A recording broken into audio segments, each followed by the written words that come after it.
Good evening, everyone. My goodness, it's so good to be here again for another year. Welcome to, it's World Bipolar Day, and welcome to Bipolar UK's online conference. My name's Leah Charles King. Once again, I will be your host this year, gluing everything together as best as I can.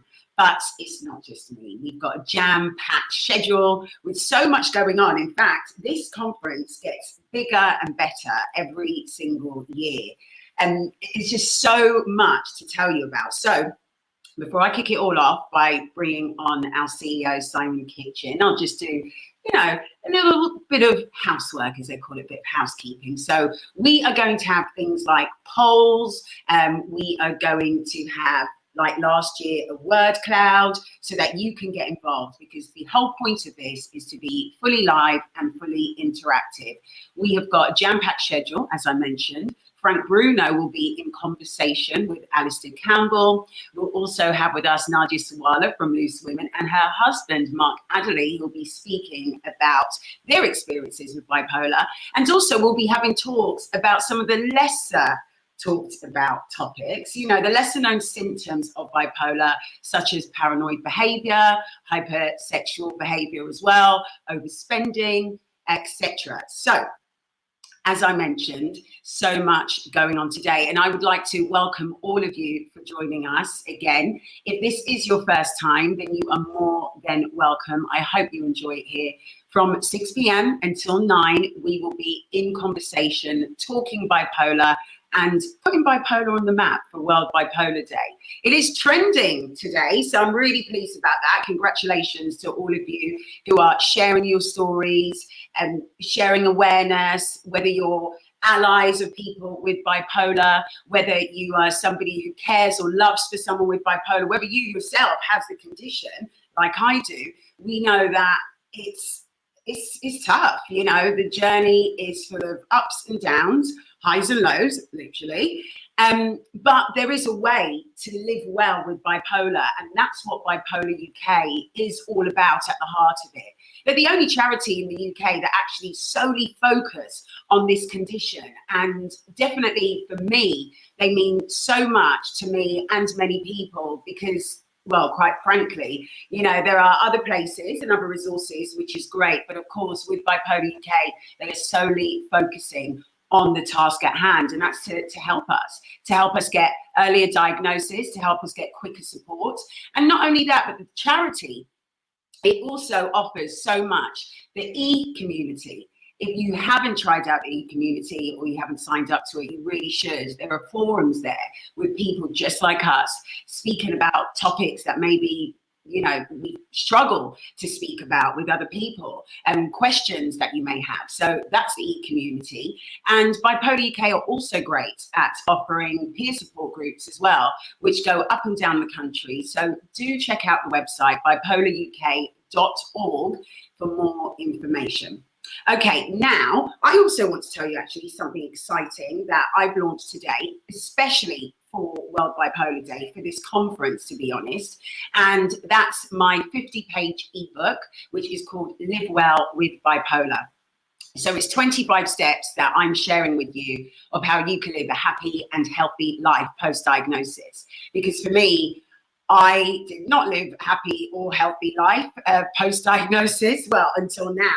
It's taken me quite a long time. And many of you know my story, some of you may not, but just a quick recap. I was diagnosed eventually 10 years ago, and it was just the worst thing in the world that could have happened to me as far as I was concerned. Everything in the run up to it was awful. Obviously, anyone who has bipolar suffers with the effect of bipolar. Anyone who has family members or friends of somebody who has bipolar will know that it is tough. And the behaviors, the confusions, the daily struggle and strife that I went through, the suicidal ideations, the physical pain, the mental pain, the emotional pain. It's something that I wouldn't wish my own worst enemy. And the thing is, people look at me now and they go, gosh, you look really well. How do you do it? What's your secret? And it's probably the number one question that I get asked all the time, because I always sound very hyper, very chipper, very enthusiastic, very passionate. I am. And I feel like those are some of the things that bipolar actually gives me, as well as empathy, tenacity, compassion for others, want to help others as well. And so I put together this book. I didn't even know I had it in me, I'll be honest with you. But again, it's that sort of spark of genius that one of our other ambassadors, April Kelly, she speaks about that, you know, bipolar is a spark of genius.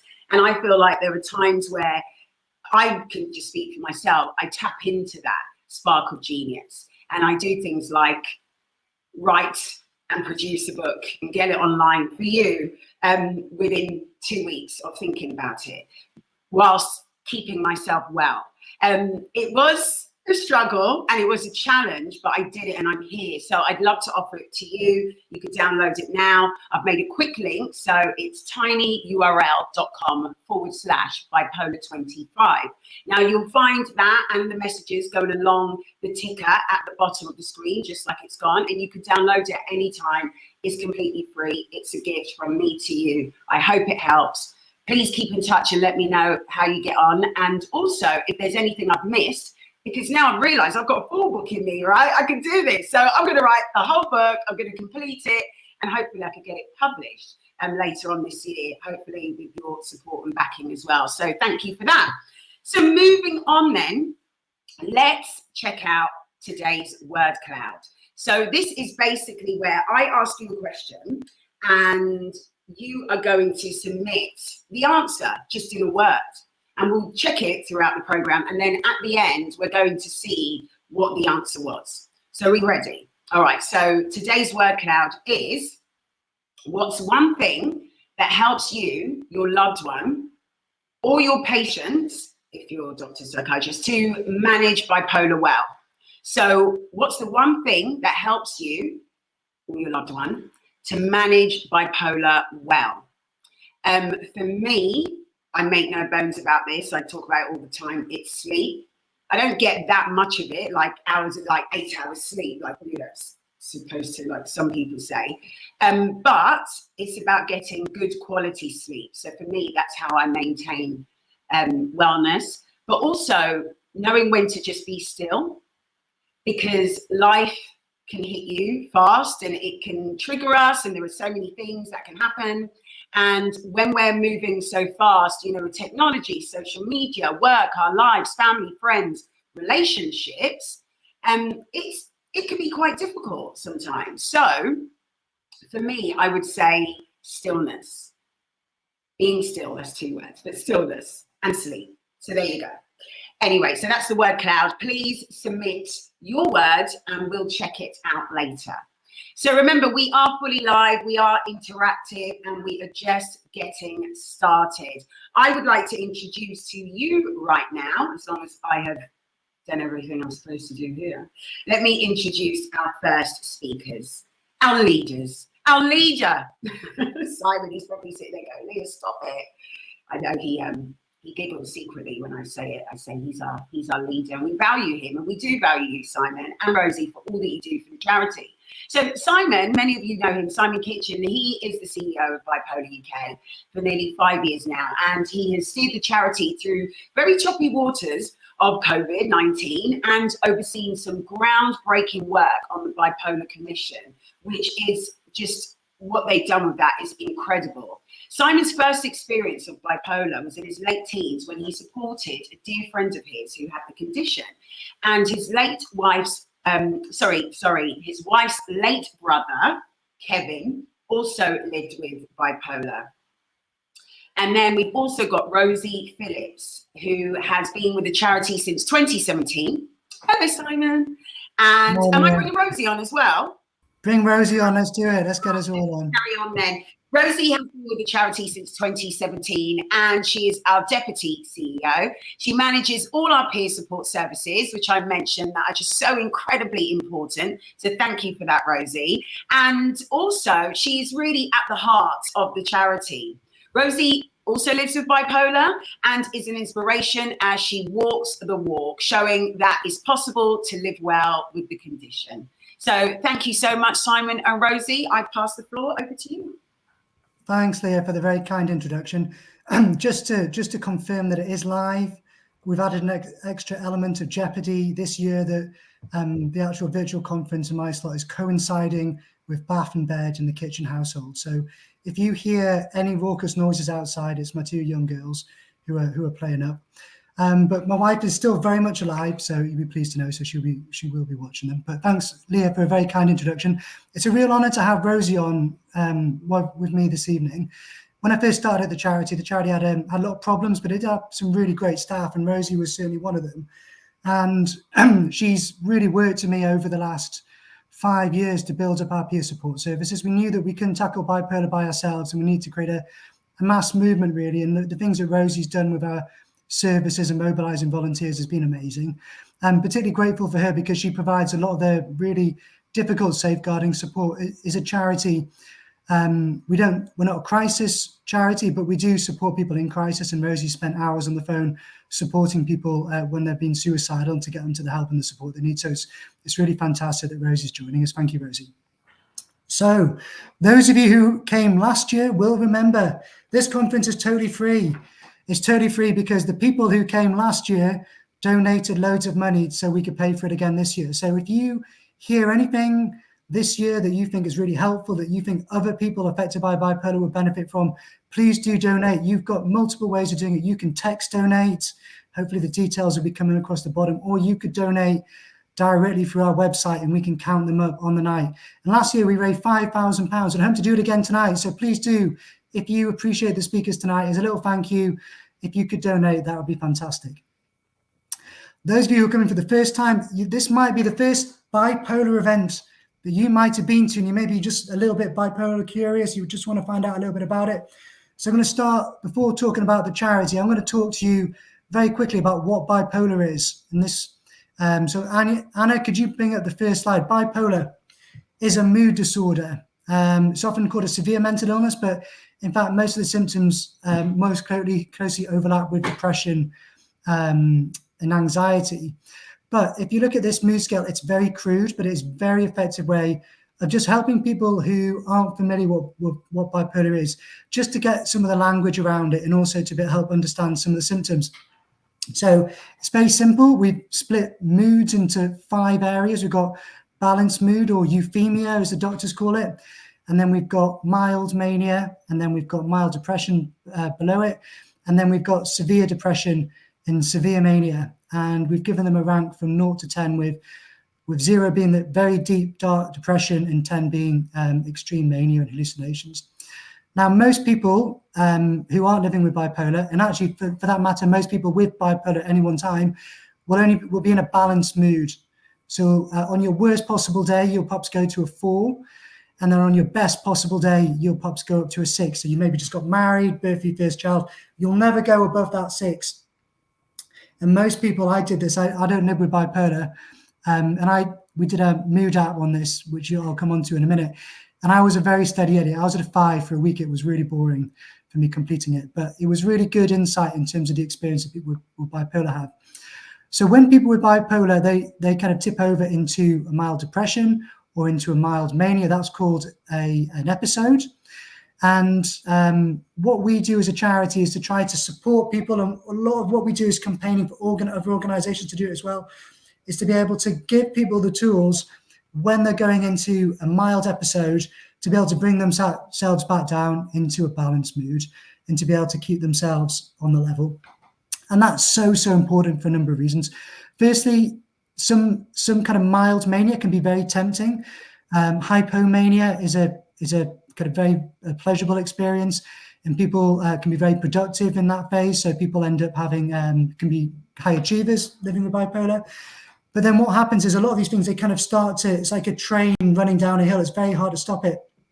So this mood scale is a way of helping people to spot the symptoms.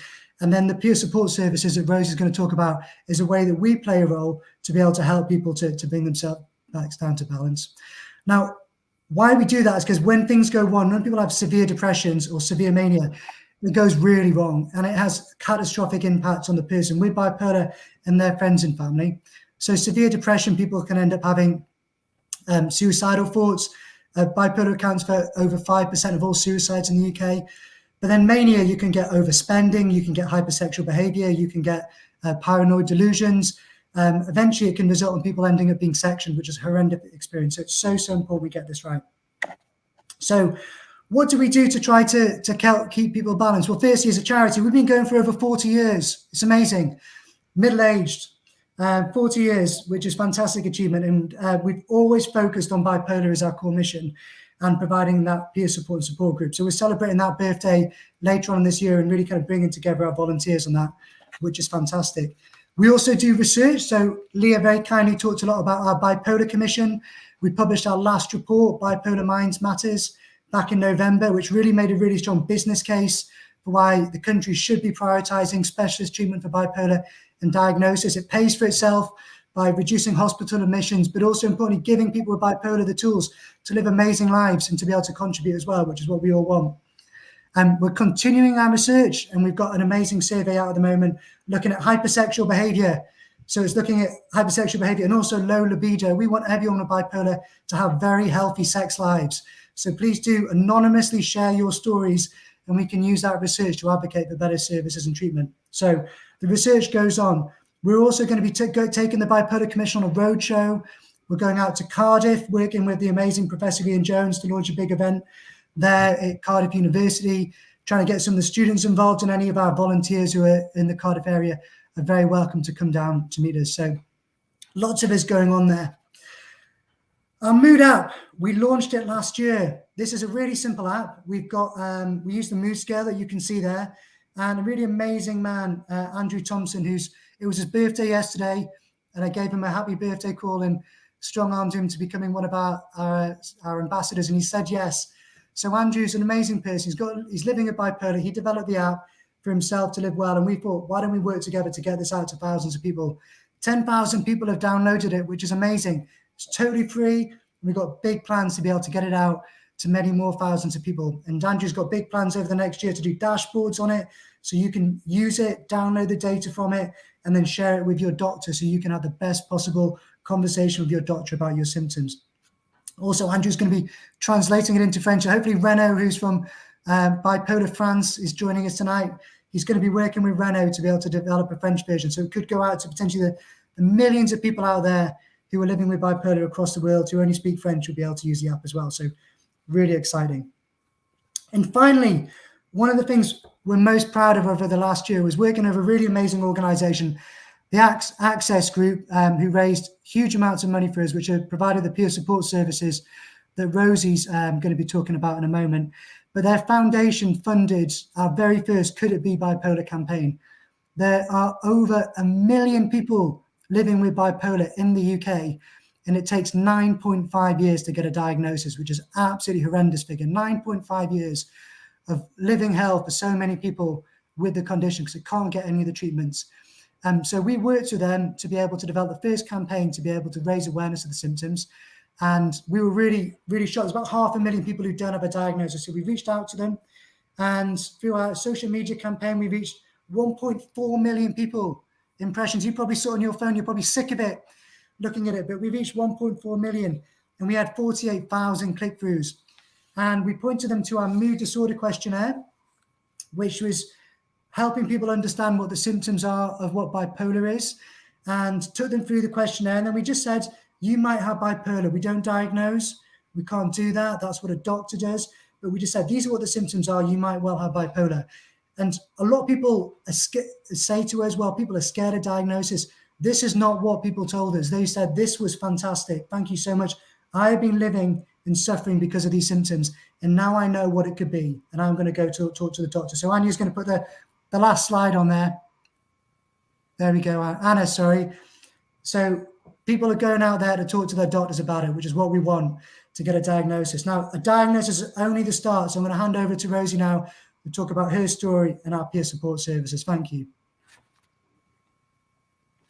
Thanks, Simon, and thanks, Leah. It's a real privilege to join you all tonight and this evening and work alongside you as part of the team building on the legacy and the foundations laid in 1982, when Sheila and Philomena collaborated after placing individual adverts in the London press.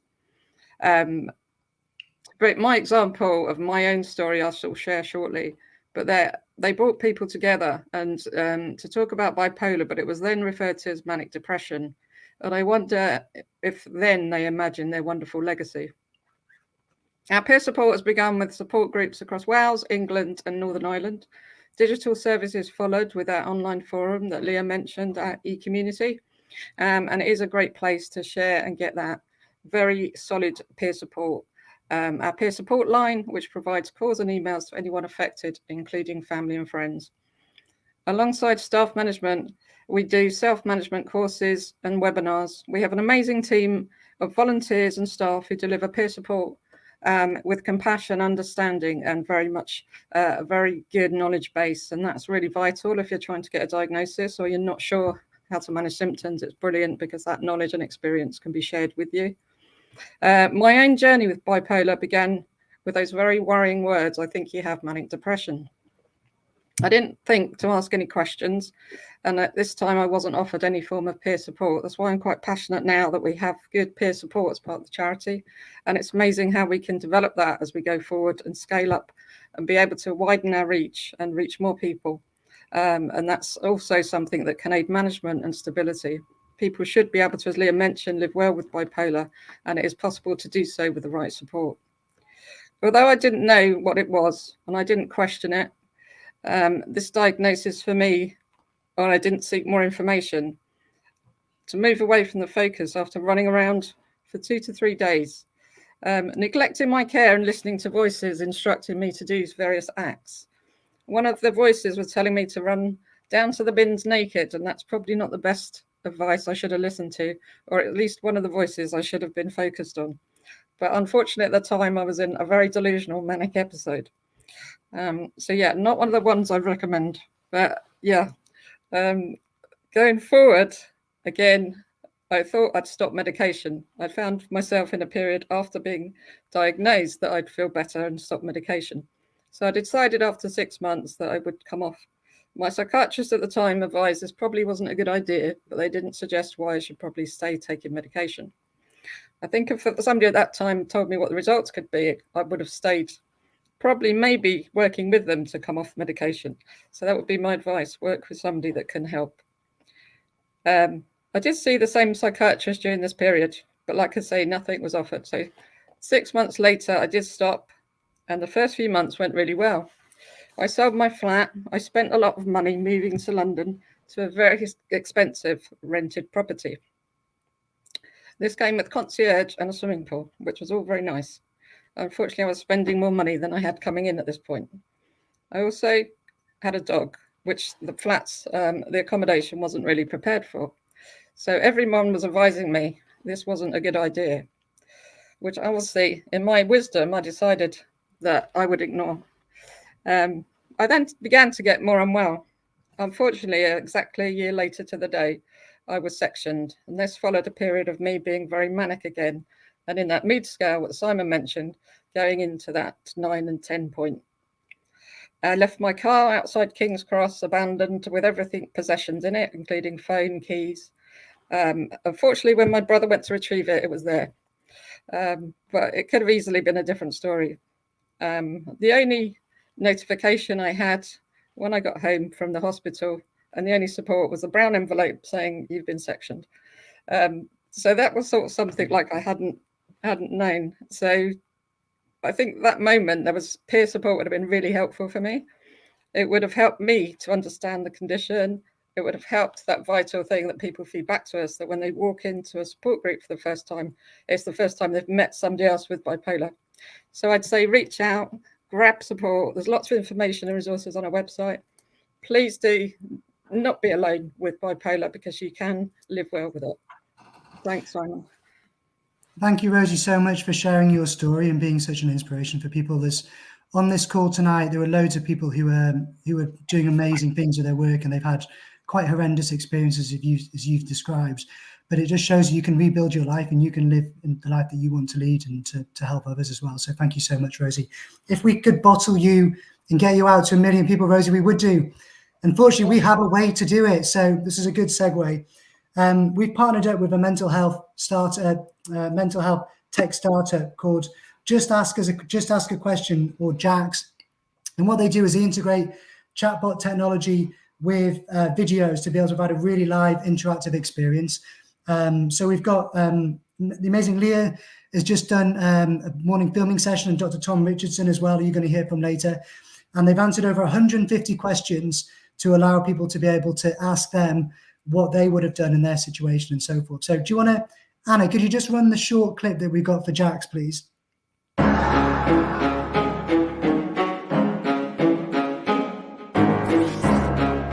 I've got bipolar. Bipolar doesn't have me. I can live a really good life even though I have bipolar.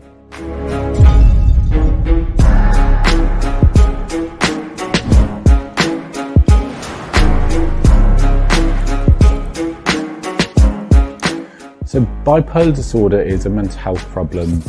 Of course, it's a mental illness. It's a severe mental illness. You can actually live well with this condition, just like me.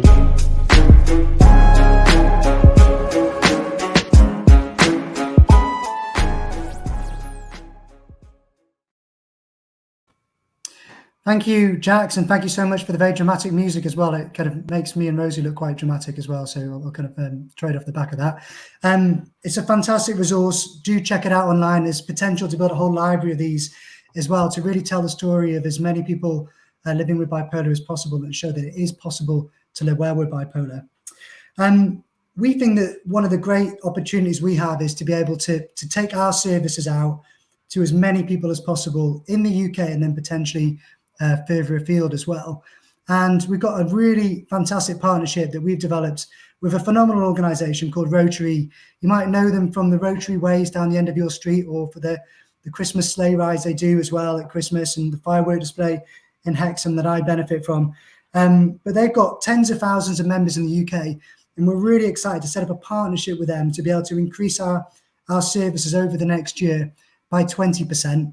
We're only hitting a fraction of the 200,000 or 300,000 people that could really benefit from our services. And we think by working at Rotary, we'll be able to get it out to thousands more. So we're really excited to work with them. And a key part of that is setting up our very first Rotary E-Club. Now, it's a full Rotary Club like any other Rotary Club. I thought I might have been too young to join Rotary, but I'm not. I am one of the inaugural members of it. So I've signed up and volunteered myself, in the shrinking violet that I am, to be the first ever president of the Bipolar Rotary E-Club. Now, this is a fantastic opportunity because it allows us to be able to sign up people who want to be able to take action across the world, to be able to come together, to be able to raise money and to be able to raise awareness as well. And we'll be running some awareness sessions on it over the next couple of weeks. So you're more than welcome to come and join us if you're interested in joining. And it's an opportunity to take advantage of the fantastic opportunity of Gordon McNally, who's one of our He's going to be the president of Rotary International next year. He's one of our ambassadors, and he wants to make mental health one of the top priorities of Rotary International over the coming years. Bipolar accounts for 17% of the total burden of mental illness. So whatever he spends, I hope we get at least 17% of it, or at least Bipolar does as a community. So we're looking to work with the club to be able to raise awareness amongst the tens of thousands of Rotarians, both in the UK and overseas, but then to raise money in particular to develop our app, because we think it's got huge potential to use digital tools like this app to be able to get it out to potentially thousands or millions of people, to help everyone with bipolar to be able to self-manage and to be able to live well. So if you're interested in helping us raise money to develop that app, to be able to raise awareness of bipolar, or just to hear to some amazing speakers talk about bipolar and their inspiring stories, then please do get in touch with us. That's me, Leah. I think I'm bang on time. I've got my stopwatch next to me, so I'll hand over now to the next speaker. So thank you very much, and I'll be catching up with you all later. Thank you, guys. Thank you to the both of you. I was just having a sip of water there and taking a breath.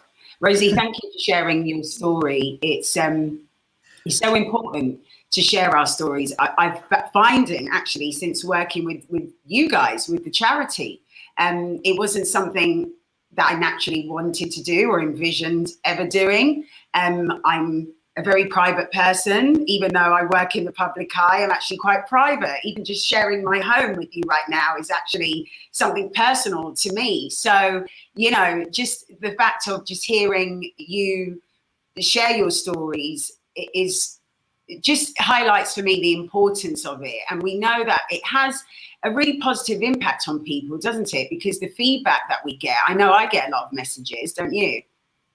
Yeah, I mean, we know the stats on bipolar can be really harrowing. If anyone types in bipolar into the internet, and you said earlier I lost my brother-in-law to it, but we want to be hopeful and inspire people and to give people hope, because there are thousands of people, tens of thousands, hundreds of thousands of people living well with bipolar in the UK and millions across the world. And we want to share those stories as an inspiration.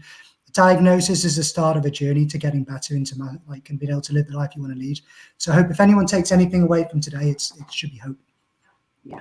Thank you so much to the both of you. I think you're really brave as well, Leah, because you know, being in the public eye as well, it's always tough sometimes to share personal stories. And it's really tough, actually, and even just culturally in the Black community, in the Asian community, is something that is very taboo, and you know we shouldn't speak about.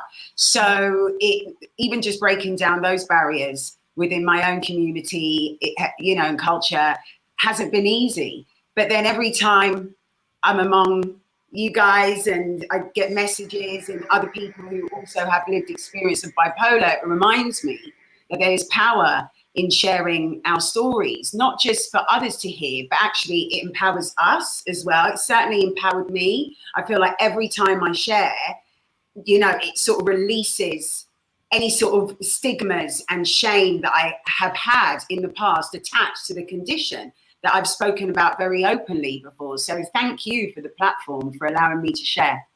No, thank you. Cheers. Thanks, Leah. I'll see you later. I'll join you at the end. So thank you. Been listening. Keep up your work. Bye.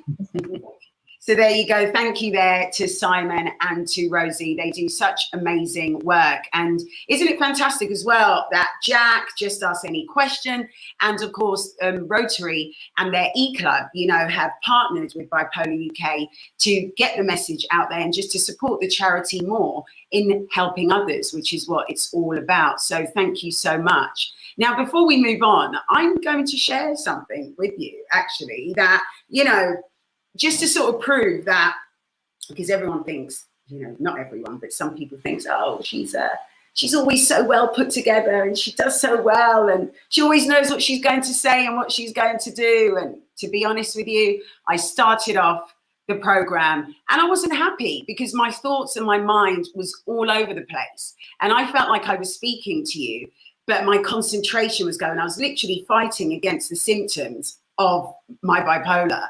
You watched that live. I got through it. I'm really sorry, Simon, for reading the script wrong. I rebuke that. That's not going to happen. But, you know, my thoughts were racing. My mind was all over the place. I was trying to focus and concentrate, and I was fighting against everything in my mind, my body, and my mouth. So I don't even know if I made sense at the beginning of this. So on one hand, I apologize if I didn't make sense. And on the other, I own it and I stand here and say, I have bipolar, but bipolar doesn't have me. Why? Because then, I fought against it, but as I introduced Simon and Rosie, I then just took 5 minutes to breathe, to have a glass of water, and just to remind myself that I'm okay. I'm in my home, so I'm in a safe environment, and everybody here can relate in some way. We're all here for the same reason. Either we have bipolar or we know somebody who's affected with it, right? So I'm in a safe place. So I just wanted to share that with you because it's easy for me to tell you about my book. Oh, I've written 25 steps I'm sharing with you, how to live well with bipolar. Go and download it. It's free, which it is, by the way, and the ticker will be along the screens shortly. But, you know, also want to show you that I do live with it and I live in it. And I have to every day put some of those steps into practice in those moments where my symptoms may affect me. So that's just me being transparent. I wanted to share that with you. So anyway, moving on.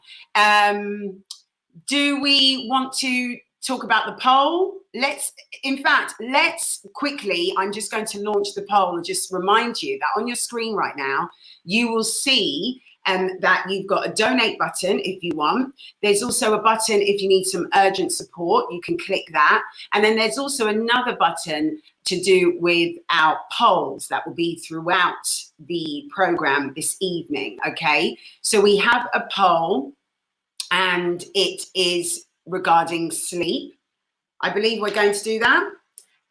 The question is, where have I put it? Sorry. The question is, have you or a loved one with, oh no, I've lost it now. It's not the right one. Look, we'll come back to the poll. We'll come back to the poll. Thank goodness I'm used to doing live TV, isn't it? Thank goodness. So we'll plug on. Oh, so there you go. It's on the screen. Let's all read it together. Have you, your loved one, or your patients with bipolar ever experienced disrupted sleep?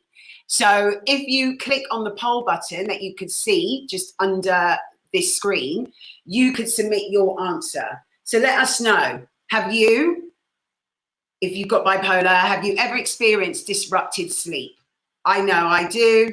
I know that I have. I spent years suffering with insomnia and it was just awful, awful, awful. And it just, the way it affects your mood makes you feel constantly fatigued, tired, then it makes you low, then it makes you depressed. And it's like this never ending cycle. So do please submit your answer to that poll. But let's move on because we have now got with us two new guests. We're talking about the bipolar symptoms that nobody really ever talks about. We kind of keep it on the low. And those symptoms include paranoid behavior, overspending. I did a lot of that in my manic episode, and hypersexual behavior. Many of us can relate to these symptoms and many of us don't speak about them because we still find them a bit taboo, or the stigmas that are attached to them.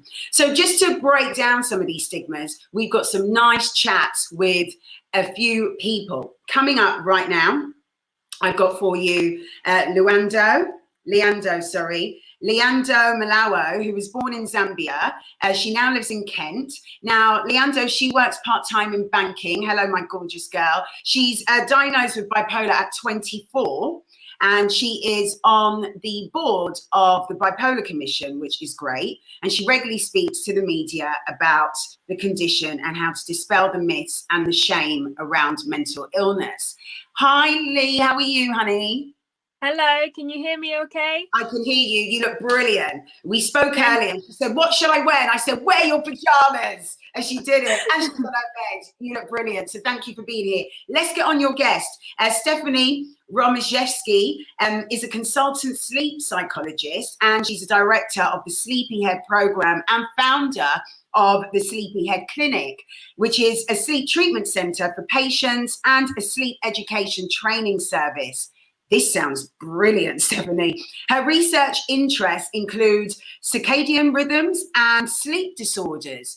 So I think this chat is going to be very fascinating. Thank you to the both of you for being here. Over to you. Lovely. Thank you very much for that lovely intro, Leah. You look really lovely and your background's amazing. And you did amazing. So don't worry about the start, but I really appreciate your beautiful honesty and transparency.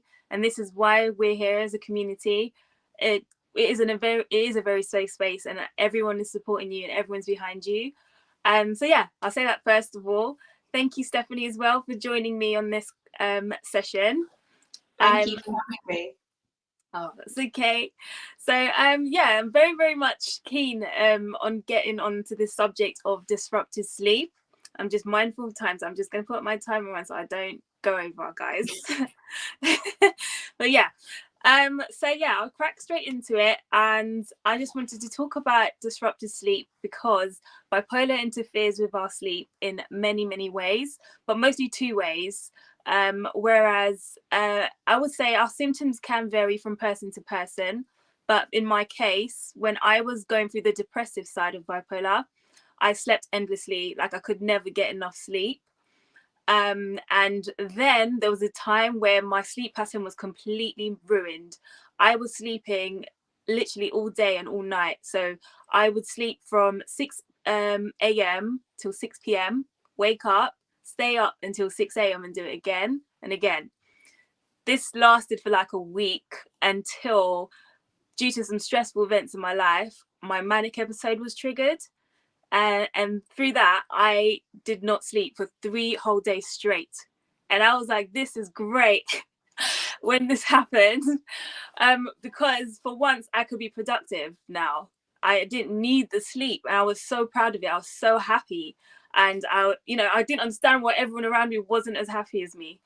They were quite concerned, because I wouldn't stop speaking. I had rapid speech. I was on social media writing crazy things, getting very paranoid, believing grandiose things about myself, about the world, that I was going to change the world, I was going to save the world, it's the end of the world, all kinds of things. And that accumulated to me being admitted into hospital. The hospital reluctantly took me in. They tried to treat me at home by giving me sleeping pills, but in my paranoid state, I thought I was being poisoned. So yeah, that didn't work. I finally went into hospital, which was brilliant. I was sedated from the day I went in, and only 2 weeks later I realized where I was. Like, it was that powerful. But I'm very grateful I went into hospital, because it helped reset my routine again. So I had breakfast, lunch and dinner at a set time. And I was also on medication, which helped make sure I slept at 10 o'clock. There was no bones about it. So I left hospital on quetiapine, which is an antipsychotic. I don't like to call it that. It sounds really horrible. You can also call it a mood stabilizer. But I would use that as a sleep aid until most recently. And I would say that definitely is what has kept me well this long. I haven't had a relapse since 2014. And I think sleep is a big factor. So I'm very much scared of my sleep pattern, of messing it up, because it just worries me about getting unwell again. I've got into arguments with people about it, because don't disturb me when I'm sleeping. I need to sleep. I need to sleep. But it was amazing to meet Stephanie and find her podcast and all her work, because there's so many myths around sleep. And she said something that one of my therapists actually advised I do. When I have nights where I can't sleep, I'll be so annoyed with myself that I can't get to sleep, that I don't sleep. And she'll tell me, get up and do something. And I was like, how does that make sense? I need to sleep. And she'd advise me to actually do the opposite and walk around. If you have that energy, burn it off. And then, don't punish yourself for not being able to sleep, but allow yourself that room until you feel tired and things like that. But I wasn't sure. So I did try it a bit loosely. There was nights where I couldn't sleep and I have to go to work. And it would get to the point where I wouldn't sleep at all, because I knew once I do sleep, I'm not getting up. So I'd go to work with no sleep, but then feel bad, because I'm like, why did I do that? Am I getting manic again? Like, what's happening? Why am I functioning with no sleep? So there's so much, it's a bit murky. I want to understand my sleep a lot more. I'm sure a lot of people do. I don't know whether or not I need to go back on medication, because I'm not on it at the minute. And I'm like, oh my God, I'm very fortunate I'm in a job where I can be flexible with my work pattern. And so I can work in later at times, but I want to go full time. I want to be able to, have a normal sleep pattern and progress in my career, not have to worry about work because I might not be able to get up on time. But yeah, I hope I've squeezed that in nicely. I'm going to hand it over to Stephanie. Thank you so much for listening. Thank you so much. That was so interesting. My dad has bipolar, and I recognise so much of what you're saying. I have experience with bipolar because my dad has bipolar and he's had it for a very long time. And also because I treat people with bipolar who have sleep disorders like insomnia, but also other types of sleep disorders as well. I wish I'd worn my pajamas, by the way. Damn it for not thinking about it. You look amazing. So everything you said really resonates. And I think the first thing to tell you all in such a short space of time is that it is no sort of, I guess it's no secret that bipolar can turn your sleep-wake cycle topsy-turvy. So it can make you feel very awake during the night, or at least building up to when you go to bed. and actually feel quite sleepy and not quite fatigued during the day. And that can change depending on where you are, like whether you're having a manic episode or whether you are feeling depressed. But that, you know, that is a thing that is physiologically going on. That is totally normal. And to have sleep problems when you have bipolar is completely normal. And I think we need to normalize it because it's not talked about enough. And when we don't talk about it enough, it makes you feel like there's something really inherently wrong with you. And actually, considering where your brain's at, there's nothing wrong with you. Your brain's actually behaving in exactly the way that it should be. So with that in mind, what can we do? What are like the most influential things that could cut through this process? And you kind of hinted at it when you were admitted. So essentially you talked about, you know, getting back onto a routine again. And routine is really, really key here. You are a giant clock, basically, and your body is very, very attuned to predictable behaviors. So if you are very specific every day, you do the most influential things for sleep at the same time every day, you will notice that your body reacts. So your body, or your brain, is a bit like a small puppy, and it feels very defiant. But if you do something over and over and over again, it will start to work with you. So you notice, actually, with consistency in your behavior, your sleep and your sleep wake cycle and your mood cycle, by the way, because both of those are circadian rhythms, so things that work over a 24-hour cycle, they will improve. So what are these things? Well, the first thing is getting up at the same time every day. Now, I say getting up, not waking up, because you might already be awake, or you might be having the sleep of your life because you have been up for the last 3 days, right? But the most important thing is that you have an alarm and it gets you up at the same time every day. So you actually start your day. What you're telling your brain is, I want to be awake right now. I actually want a bit of cortisol, which is my stress hormone. I don't want my sleepy hormone. I want that to go down. I want to feel good.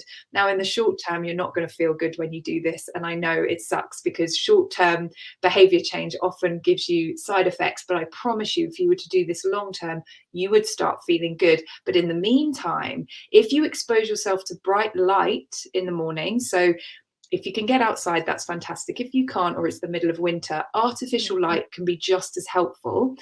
Expose yourself to bright light and get moving.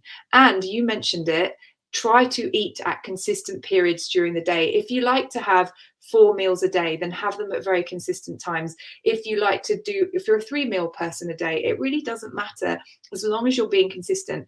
Those things are the key, most influential things for your sleep. So light exposure, get up, move, and try to eat at regular intervals, because all of these things are basically telling your brain what to do. Oh, she wants me to metabolize. She wants me to feel hungry. She wants me to feel full. When you start mucking around with those things, which is exactly what happens when we start to go through an episode, for example, let's say we go through a mania episode, of course, naturally, you don't really want to do these things. And of course, you believe that you're reacting to your body's physiology. Your physiology is telling you to do something. So, okay. And you change all your behavior because of it. But actually, it's you that's perpetuating the problem. And if at any point, even if it's after the manic episode, you can go back to regulation, what you're going to do is you're going to build your sleep muscle, or what I like to call your sleep muscle. There is no sleep muscle, but I like to think of that analogy, because then you think to yourself, in order to build my sleep muscle, I have to do these things over and over again so that it remains strong. Now, when you have a strong sleep muscle, i.e. you're very well regulated, what you do is you reduce your hypersensitivity to your surroundings. So hypersensitivity is literally where you're most affected by noise, or you internally by your hormones. It doesn't really matter. There's so many things that can affect people's sleep. And you might think about other people, how comes they can just sleep? They seem fine, and there's noise and there's all of this, and it's because they're less hypersensitive than you. So building up your sleep muscle by doing these things can really help. You also mentioned fragmentation, so broken sleep at night and waking up in the night. And for sure, you don't have to lie in bed and build your anxiety. That's a one-way trip to insomnia land. So it is better to get up. I would argue that it's better to actually continue your evening activities, and I wouldn't go for a run or do work or stuff that reminds your brain that it's wake time and it's during the day, I would do things that happen in that little hybrid, well, not hybrid, that little section, that limbo section between your daytime and your nighttime. You've got your evening wind down time, and it'd be better for you to continue those types of activities. If you feel sleepy, you can go back to bed. If you don't, you've got your get up time and you're going to start your day, whether you've had a bad day or good. And I promise you, if you were doing all those things, let's say for the next month, you do them as consistently as possible. It's not perfection. Like Voltaire said, perfection is the enemy of the good. So you don't really want to be anal about this, but you want to do it more often than you don't. I promise you, you will see a difference in how you feel and how your sleep drive builds, and you will become more predictable, which is all anybody wants when they have bipolar. So I will leave it there because I know we don't have a lot of time, but thank you so much for the opportunity to talk, and I loved your story. Thank you so much, Stephanie. That was amazing as always. All right. Stephanie and Lou, thank you so much. That was just really so interesting from both of your perspectives. You know, again, Lou, thank you so much for sharing your story, because how sleep or the lack of it sort of triggered you, and just sharing, you know, your journey in the hospital. I know that is not easy at all, but you're here. And you're here to tell the tale, and you must feel so proud of yourself, as I feel proud of you, and I know all of us do here. So thank you for doing that so well. And I know you were nervous earlier, but you did a great job. And thank you for your kind words as well. Stephanie, incredible. I think I will definitely be speaking to you soon. And just getting more information. I think, you know, what you do and your focus on sleep and your work is so important. So thank you for taking the time, both of you, speaking at our conference today. Thank you. Take care. Thank you so much. Bye-bye. Okay, we're going to move on. I just want to tell you, though, that we have got more bipolar symptom talks that, you know, nobody speaks about, but also we've got our big conversations coming up, like Nadia Sawala from Loose Women will be here along with her husband Mark Adderley and Dr. Nick Pryor, who will be talking about the impact of bipolar in relationships. We'll be talking parenting and bipolar with Emma Bell, who's a fellow Bipolar UK ambassador. She'll be joined by bird girl Maya Rose and Kaylee Llewellyn as well. And then we have the main event. We've got national treasure Frank Bruno, who will be in conversation with Alistair Campbell, talking about how to live well with bipolar. So make sure you stay tuned for all of that. All right, so moving on now, I'm going to introduce our next speakers, and they're going to be talking about paranoia. You know, the paranoid behavior that many of us experience when we are going through some of the symptoms of bipolar. So, please welcome Ivan Kennis, who has held an international leadership role in fields of talent development and learning and assessment technologies for 15 years. And he has a volunteer role at Bipolar UK. So thank you very much for that, sir. After struggling with bipolar symptoms without a diagnosis for over a decade, which I completely relate to that, Ivan. He now lives well with the condition, and his wife is expecting her third child any day now. So you might have to dash off in the middle of this. It might happen. It might happen. Don't joke about that, please. Thank you for being here. Let me also bring in Dr. Samir Jawar. And Dr. Samir is a consultant psychiatrist, and clinical academic at King's College in London. And Samir mainly looks after the care of young people with first episode psychosis, including bipolar. His research, his current research interests are neurobiology and treatments for bipolar. Samir, thank you so much for the work that you do, because without people like yourself, we'll never really come to understand what this condition is, you know? So what you both do is incredible. Thank you so much. Take it away. All right, thank you for that lovely introduction. So paranoia is a tricky one because you don't know it when you've got it. It's impacted not just my personal life, but also my professional career, which I'll talk about for the next few minutes. During most of my 20s, I lived day to day on low paid temporary jobs because I thought that's all I could manage throughout that decade. But there were many times that people wanted to help and offer me something more permanent, but that didn't always work out. For instance, I remember being offered a call center job, going to the induction, meeting some wonderful people. It all looked very promising, and I was walking home on a high until it suddenly flipped into a sense of dread that to this day I can't rationally explain. My thoughts were running haywire. I got home, went to bed, could not leave the house for days. Phone would ring many times with people wanting to check on me, but I was in utter terror of the phone. Could not answer it. And sadly, situations like that happen many times over the years.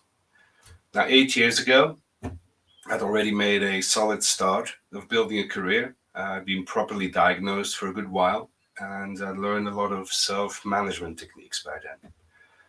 But I was in between medication. I was titrating, as it's called, from one to another, and that left me vulnerable to mood swings and volatile emotions for a while. Now, I remember a stage where I was convinced there was a plot to remove me from the organization by leadership.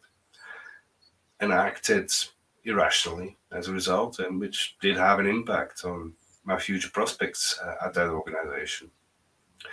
Now, I continue to live better with my condition and to focus on self-growth. I've experienced a few episodes of crippling paranoia and self-doubt in these past few years, but thankfully they're continuously decreasing in both frequency and in length.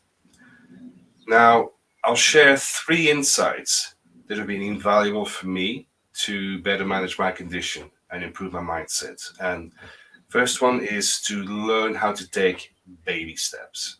I mean, part of my condition has always been to want to achieve grandiose goals. It has to be all or nothing. Now, part of the paranoia was that people were trying to prevent me from doing so.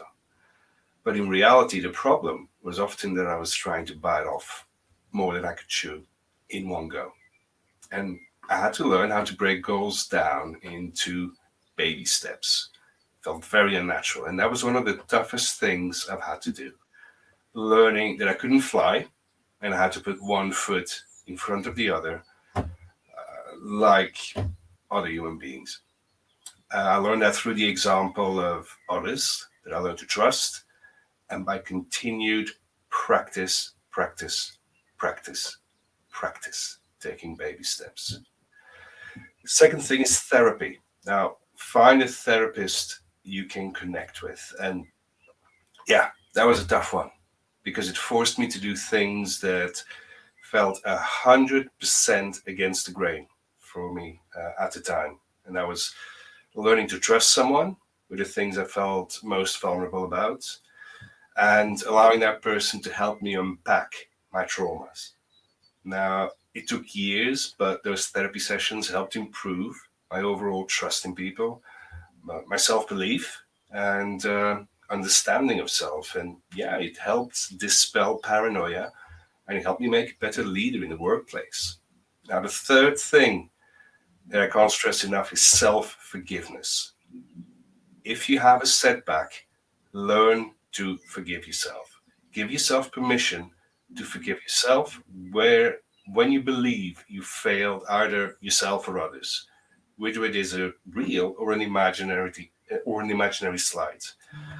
If you don't, it will trigger another spiral of paranoid behavior, or at least it did for me. Now, at its worst, paranoia affected my judgment or rendered me flat out incapable of showing up for work. I'm a lot better, but it's taken me years of persistence, and it's ongoing. Now, I'll share more practical techniques in more detail during a 1-hour live webinar we will do in June, together with Dr. Samir Jahar, to whom I will now hand over the baton. Thank you. Fantastic. Well, Ivan, hopefully I wouldn't drop your baton. And thank you for that, because in all these things, it's people sharing their experiences that matters more than anything else.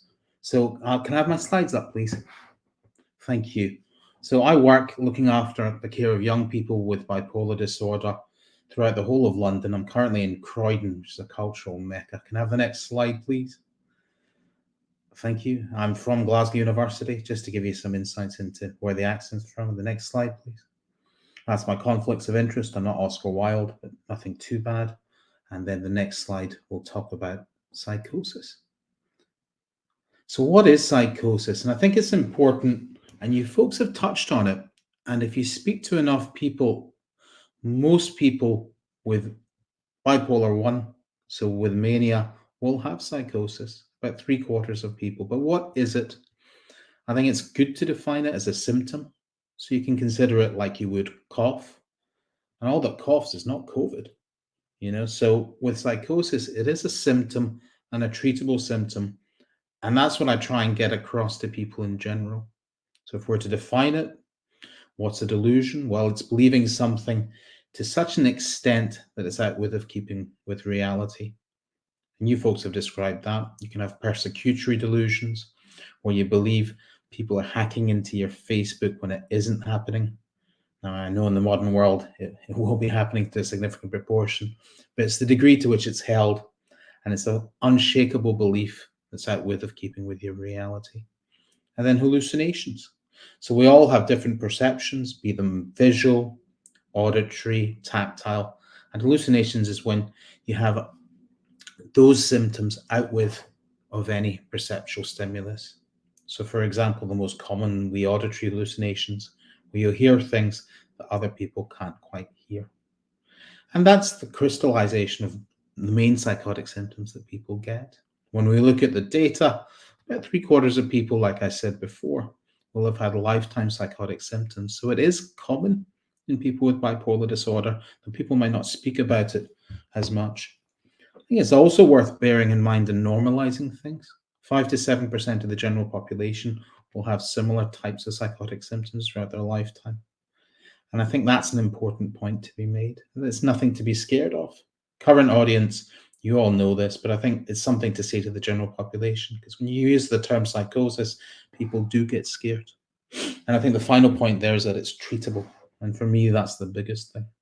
And it doesn't really matter about me. When you speak to people who've been through things, they'll tell you what's helped and what hasn't. Next slide, please. So just going to present some of the research in the neuroscience because, well, that's what I do. And this is a model for understanding how we can develop delusions. So how we develop those psychotic symptoms that say paranoia or believing things are happening when they aren't happening. If you think about the brain chemical dopamine, it's produced right throughout the brain. If you look at that diagram there, towards the back of the brain, that's where we see in a lot of people when we do our imaging scans, increased release of dopamine or dysregulation of the dopamine system in people with psychosis or psychotic symptoms. And the theory is that we attach meaning to certain stimuli. And when our dopamine system is off, we attach more meaning than we should. So if I hear something outside my door just currently, I can normally put that to the back of my mind. But if my dopamine system is off, I'll apply more meaning to it and it will reach a delusional extent in delusional treatment. And that ties into the treatments that we have in terms of the medicines, and they all work on the dopamine system and have effects there. So that fits a sort of model of understanding delusions. So you have a stimuli, you pay it more attention than you would generally pay attention to. That's your dopamine system being off. And the last slide, please. And like any academic, I have a fair degree of narcissism. So this was the study that we did in young people with psychosis. And majority, and you'll see this in the studies and you'll see this in charities, a lot of the money goes to people with schizophrenia, quite rightfully so, but we don't study bipolar as much as we should. And we were able to do scans where we could look at the dopamine system in people with psychosis with both bipolar and schizophrenia. And what does this graph show? Well, it shows that your dopamine system relates to symptoms. It doesn't relate to whether you've got mania or whether you might have schizophrenia. It just says that the symptoms we have when we have psychosis are related to the dopamine system. So Mother Nature does not read the DSM or our classification systems, and our symptoms respond to treatment. So that was one of our studies. So in summary, I think it's reasonable to say psychotic symptoms are common for people, shouldn't be stigmatizing in any way, shape, or form, but they're there, eminently treatable, and there is a neuroscience to them. And the hope is to have better treatments that people tolerate in terms of side effects that any of us would be happy to take. So I'm aware we're over time, and I thank you for yours. Cheers.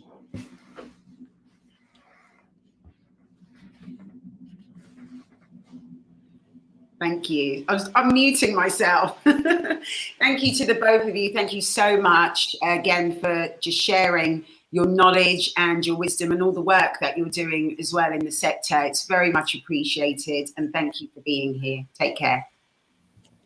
Thank you. Take care. And good luck, Evan, with your little one coming soon. Ivan, sorry, with your little one coming soon. Okay, so moving on then, let's go to have another conversation about overspending. I'm going to introduce to you one of our, oh no, actually it's impulsive spending. Yeah, that's right. One of our own ambassadors, April Kelly. Hello, my love. She is an award-winning actor, producer, and the co-owner of Mini Productions. As a Bipolar UK ambassador, she was diagnosed with the condition at 28 years old. And she says her mission is to bring comfort to others who are living with what she calls this tricky superpower. And you were so right there. It's a superpower, but my goodness, isn't it tricky? Yeah. Hi, Leah. Yeah. Hi, my love. So good to see you. And Dr. Thomas Richardson as well is here. And Dr. Richardson is a clinical psychologist and researcher at the University of Southampton and teaches CBT for bipolar disorder on the CBT diploma. He has lived experience of bipolar. He's also, shall I call you like my co-presenter? We're on the jack.org website together, representing bipolar. Great job there, Dr. Thomas. So it's great to see you. And April, you're doing some great work. So it's really good to connect. We'll speak online after this, but I'll pass it over to you now. Thank you. Tom, should I kick it off or would you like to? You far away and then I'll share the slides. Excellent. Well, happy World Bipolar Day. I know it's hard to find something to celebrate with what we live with, but I like to make this day a celebration of our community.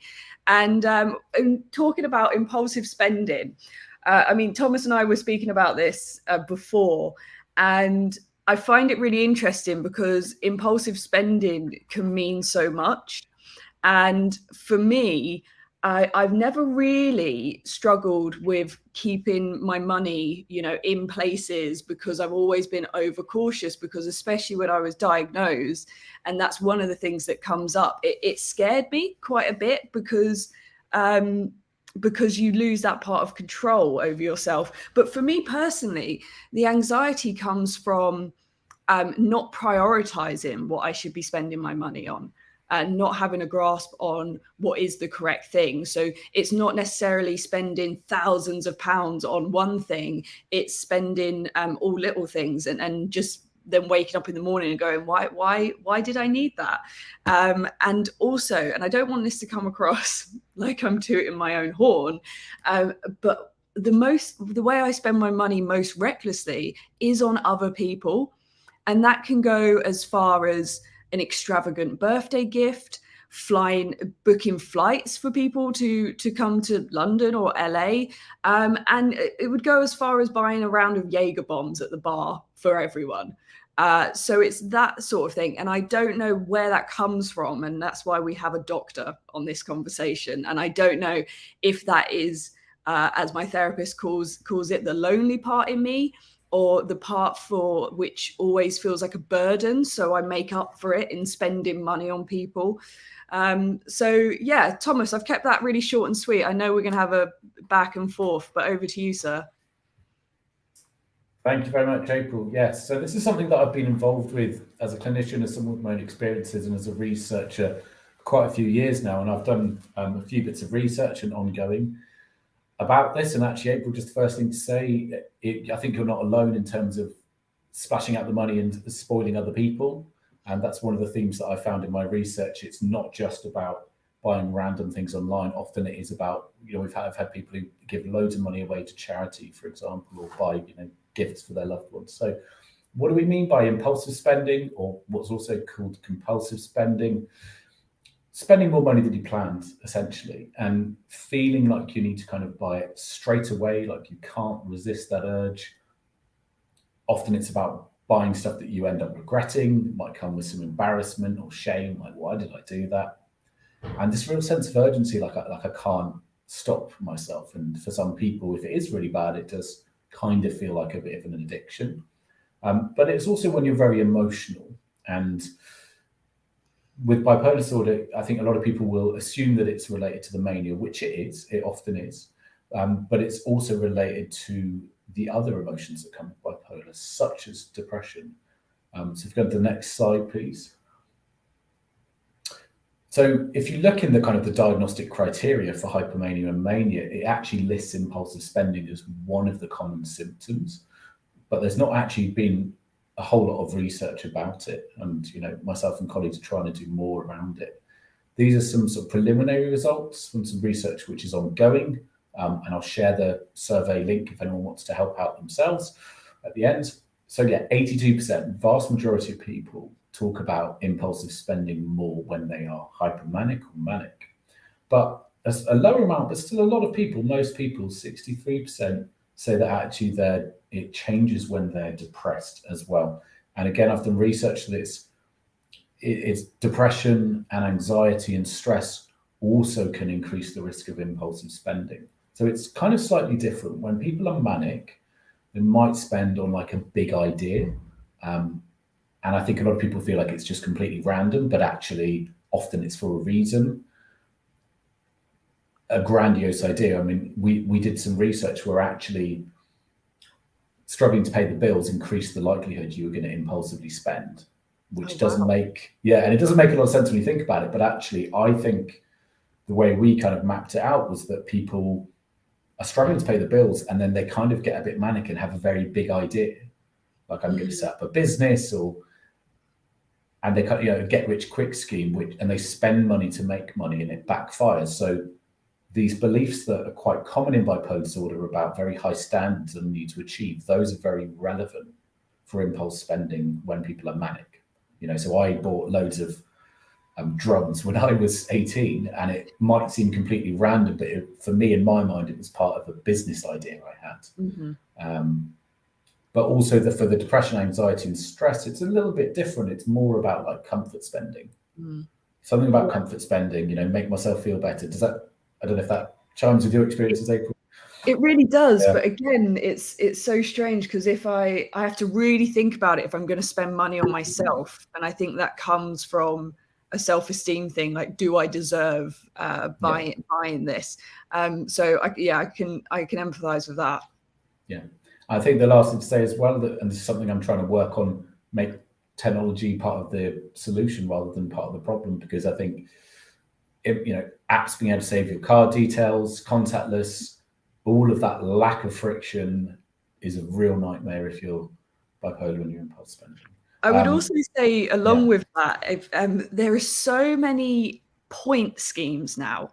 Whether you've got a credit card that generates points, there's apps like Top Cashback, or in America, there's something called Fetch. There is always points to gain. So for me, I'm like, oh, it's a game. Like I can, I'll buy stuff and then I'm going to get stuff in return. I'm not. It's just points. So I find it doesn't feel real if you're kind of just contact, like ding ding on your phone. Yeah. I mean, on that note, next slide, please. But April, do you have any suggestions about just ways to kind of manage impulse spending in bipolar? As always, if you've got your troops around you who can keep an eye on it. I run a production, and my producing partner is the finance. Like she's just, it's innate in her. And so I kind of always have that to fall back on, because she's like, this is what we've got in the account. Let's talk this through. And she brings some reality to it. I find this is 2 tips, I would say. And bless my mum, I know she's watching, but my mum gets the raw deal But I would recommend having one person that you can recite what is in your bank account. So what I do is, if I get a little bit overwhelmed, you know, whether I've earned some money, like a nice chunk of money, or I feel like I'm getting too low, I just talk it out with my mum. And when I say talk it out with my mum, I literally read everything off my app on the phone, because everything's on your phone, and she just listens. And then now I've said it out loud, it all becomes quite clear. And the other, and the other thing I would suggest, which is just flown out of my head, you tell a tip and it will come back to me. Yeah. Well, we need to wrap up, but here are some of my tips: is just making sure maybe websites don't save your card details, removing any apps that make it hard to spend. Even consider having just a really basic phone for if you are unwell that doesn't have access to the internet, but people can still call you. It's worth thinking. We're going to send out, next slide, please. We're going to send out some of these resources in an email after the conference tomorrow. It is worth considering telling your creditor, because they do have to take that into account. And there are lots of sources of free debt advice, such as Citizens Advice. And there's also something you can talk to mental health professionals about called breathing space, where if you're in a mental health crisis, if you're in a crisis team or an inpatient, they will have to take this into account and freeze kind of, you know, debt letters and that kind of thing. Okay, so I remember what I was going to say, yeah. Thomas. I was just going to say that with these apps, like whether you're with Lloyds, NatWest, or Monzo is quite good. What I feel is, if I get, when you're freelance, you eat, it's feast or famine. So then when I get a lovely sum of money, it's too overwhelming to look at it on its own. So I actually split it up into pots. And it doesn't matter, like I've got a bucket list pot, I've got a rainy day pot, I've got stuff like for your hair and all of that. And seeing it split up is far more manageable than just seeing a lump sum. Yeah, a little bit of a time. Okay, yeah. I think we're out of time. But thank you, everyone. Brilliant. Thank you, Thomas. Thank you. Thank you to the both of you, April and Dr. Thomas. It was great conversation. Thank you for sharing. And no doubt we'll speak again soon. Take care. Thank you very much. Thanks for having us. Bye. Okay, we are moving on thick and fast now. Let's talk about hypersexual behaviour, I think. Dr. Claire Dolman is here. Now, Claire Dolman is a journalist and a researcher who specialises in how bipolar affects women. A Bipolar UK ambassador as well. She has lived with the condition for more than 30 years. And as part of the ongoing work of the Bipolar Commission, Claire recently launched a survey about hypersexual behaviour, which is something that is very rarely spoken about, but is definitely a symptom. It's only open for another week or so, so please help us by filling in the form if you can. The details are on bipolaruk.org. And we've also got Anne Chatenay, who co-wrote the BFI Doc Society funded short documentary film, Trust Me, of which she is the protagonist. Blending animation and live action recreation, she uses humour and compassion to reclaim the story of her bipolar diagnosis in her early 20s and uses the film to challenge everyday stigma. I like the sound of this. There's a trailer on the conference page of our website, and the whole film will be available soon. I'm definitely going to be watching that. Hello to Dr. Claire and to Anne Chatenay. Are you there? Thanks, Leah. I'm here with Anne Chatenay, who, like me, has bipolar and who has made a brilliant short film about her bipolar journey called Trust Me, which we're going to talk about in a minute. But first, I just wanted to give some context. This discussion was prompted by a question that I added to the Women and Bipolar survey that we put out as part of the Bipolar Commission last year. And as a woman with bipolar 1 myself, who's had several episodes of hypomania and 2 manias before I was diagnosed at 23, I wanted to find out other people's experiences around a subject which is seldom raised and really nobody talks about very much. And as well as that, there's virtually no research on it, and that's hypersexual behaviour. In the survey, we asked women, have you ever had periods of hypersexuality. And that's defined as unusual or excessive concern with or participation in sexual activity. And 64% answered yes. We also asked those who had had this problem to say how it had affected them using a free text box. And suffice it to say, I was really quite shocked and saddened by the deluge of accounts of excruciating shame and guilt, as well as upsetting reports of sexual abuse, unwanted pregnancies and abortions, and accounts of destroyed marriages and relationships. And some of those awful consequences obviously don't happen to men, but most men with bipolar also have to deal with the symptom of hypersexuality, and it can have devastating effects for them too. Regardless of sexual orientation, people with bipolar have reported losing their jobs through being inappropriate in the workplace, spending a fortune on prostitutes or pornography, and destroying their families through out-of-character behaviour and infidelity. And in the psychiatric manuals, this symptom is mainly associated with bipolar 1, as by definition it's usually linked to full-blown mania.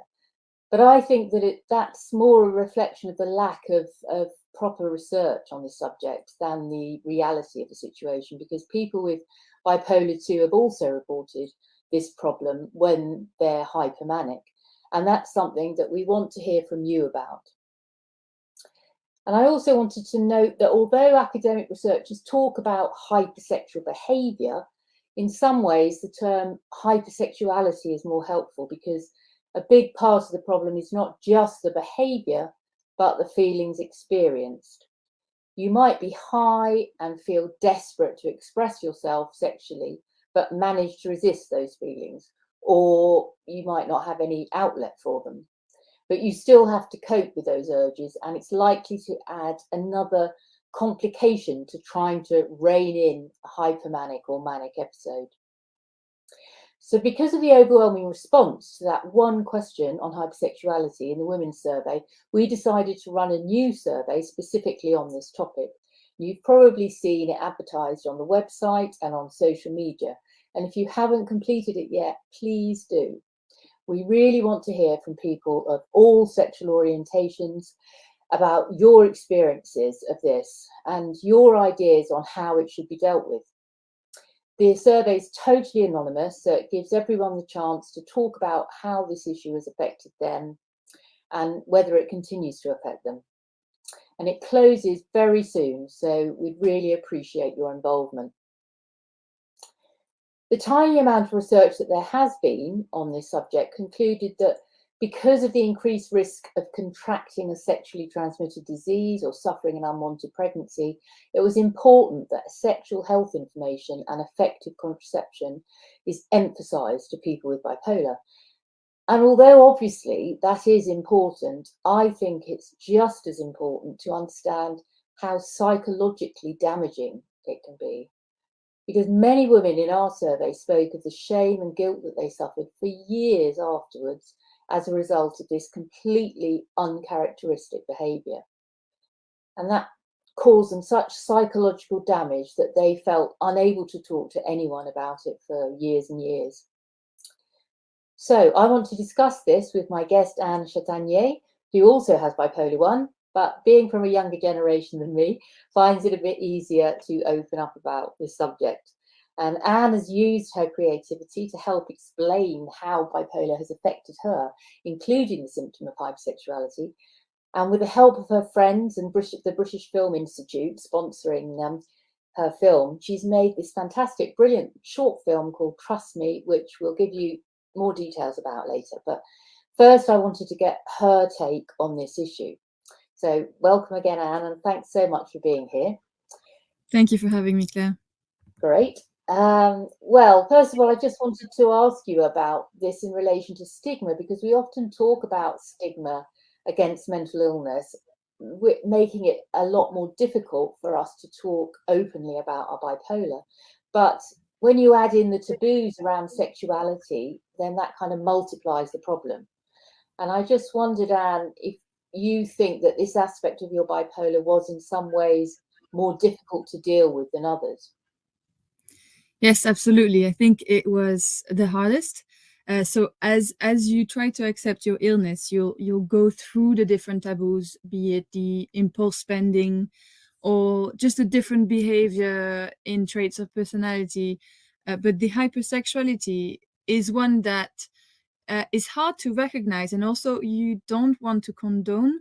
From a feminist perspective, you don't want to say to a woman how they should behave, or and there's certain impositions as well on what the right level of sexuality is for a woman. It's not okay to have too little, it's not okay to have too much. So of course that makes it even harder and feeds into the taboo. And as you say, it takes a long time, so it's part of that journey of acceptance. And especially the hypersexuality, I did not talk about. I have 10 years of diagnosis, and it really took me 8 years to talk about it with my friend Melanie, who made the film with me. And because we had that trust and intimacy, then we could start talk about it. Yeah, that's really important, isn't it? Someone that you really feel comfortable with, that you can open up to. Obviously, I'm a different generation, and I was brought up a Catholic. I know you were brought up a Catholic, but it was very different years ago, and convent and everything. And so I felt it even more so, that it was just impossible to talk about. And after I got my diagnosis at 23, I just don't think I didn't really speak to anyone about it for decades, probably, how it affected me. And I just wondered, it's great that you can talk about it, because not only have you been able to talk to, your friends about it, but you've talked about it in public and on the screen and the stage. So how have you managed that? Yeah, so I think the ability to talk about it with friends made it possible to talk about it with other people. And it's often easier to actually talk about it to strangers, like you would confide in strangers, than your close ones. So first of all, throughout the film, there was this safety net that was created in Melanie telling me, look, at any moment we can pull the plug. If you're not comfortable with telling that side of the story, we can change that and only talk about the other things. And so because of how forthcoming she was, and we were in the ethics of making the film, then I felt more comfortable sharing it. I had agency. And then on the other side, I think sharing it means that you externalize it. It's like naming your own illness. Sometimes that can help as well. And then the third thing I would say is sociological. It's the Me Too movement. It's being able to realize that in the public arena, there are people talking about sexual assault. There are people talking about sexual behaviors that affect women. And I think for me, it made it easier to talk about as well. Yeah, fantastic. Yeah, I really admire you for that. Well, I've seen the film. I've been very lucky to see it already, and it is fantastic. So when you get the chance, do watch it. And I can't wait until we're able to promote it through Bipolar UK, and everyone else can see it too. So do look out for Trust Me, the trailer, which will be coming very soon. And we're also going to hold a webinar on this subject on May the 24th. Because there's been quite a lot of interest from members, and also, there is a great need to encourage more research. So do sign up for that when the booking opens.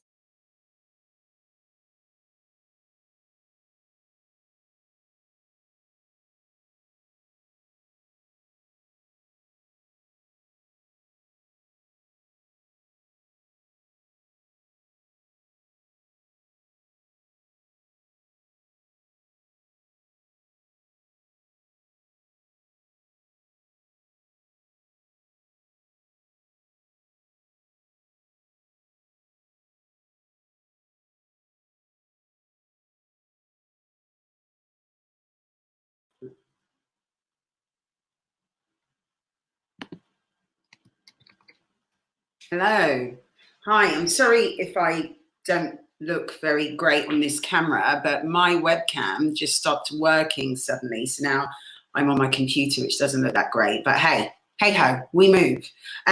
Thank you so much there to Dr. Claire Dolman and to Anne Chatenay for sharing their experience around hypersexual behavior, because, you know, it's a hard one to talk about. So thank you for being so open. Let's move on now to our latest research with Dr. Tanya Gergel. Now, Dr. Tanya is Bipolar UK's newly appointed Director of Research, and her academic background is in philosophy, and since 2012, she has specialised in mental health ethics and law, with recent research concentrating on mental health advance directives and issues in neuropsychiatry. Tanya has lived experience of bipolar. Hi there, Tanya. It's good to see you. Hi, thanks so much. Thanks so much. It's really great to be here this evening and to be able to share with you all the news about the developments and opportunities at the moment in bipolar research. So research involvement's always been a part of Bipolar UK's activities, but now we're really stepping this up. And I feel enormously privileged to be Bipolar UK's first Director of Research. And my aim is to put Bipolar UK at the heart of the new developments in bipolar research, and most importantly, to put the input from people with lived experience of bipolar at the centre of this. And I think this is particularly meaningful for me because, as Leah was saying, as well as being a researcher, I also have bipolar. So in a short while, I'm going to be sharing some videos with you that they've been made tonight for tonight by some of the research partners that we have working with us at the moment. And also to finish up our session, we're going to be joined by Professor Ian Jones from Cardiff. And we're going to talk together about the opportunities to join the new research partnership that we're setting up. Before I do that, though, let me talk to you a little bit about research in bipolar and my new role. So at the heart of this talk really is a call to action. What I'm doing is asking everybody who's joining us tonight to become part of making bipolar research a priority. And what I mean by this, well, I'm going to start with presenting some very bleak figures. And I want to just give a sense of the lack of resources that are being allocated to bipolar around the world. But despite this, my message today is really one of optimism. I think there's so much good work happening and there's much more on the horizon, and we can all be part of that. So before I go mention any stats, just imagine an image for me. So I want you to think about like a small pebble, a rock, and a smallish rock, but bigger than the pebble, and a giant boulder. And so the pebble really is the funding that's allocated to bipolar research and healthcare. The rock is the funding for mental health care in general. And then the boulder is funding allocated to healthcare in general. And so if you just have that image in your head, I think even more so than the stats, that brings it home.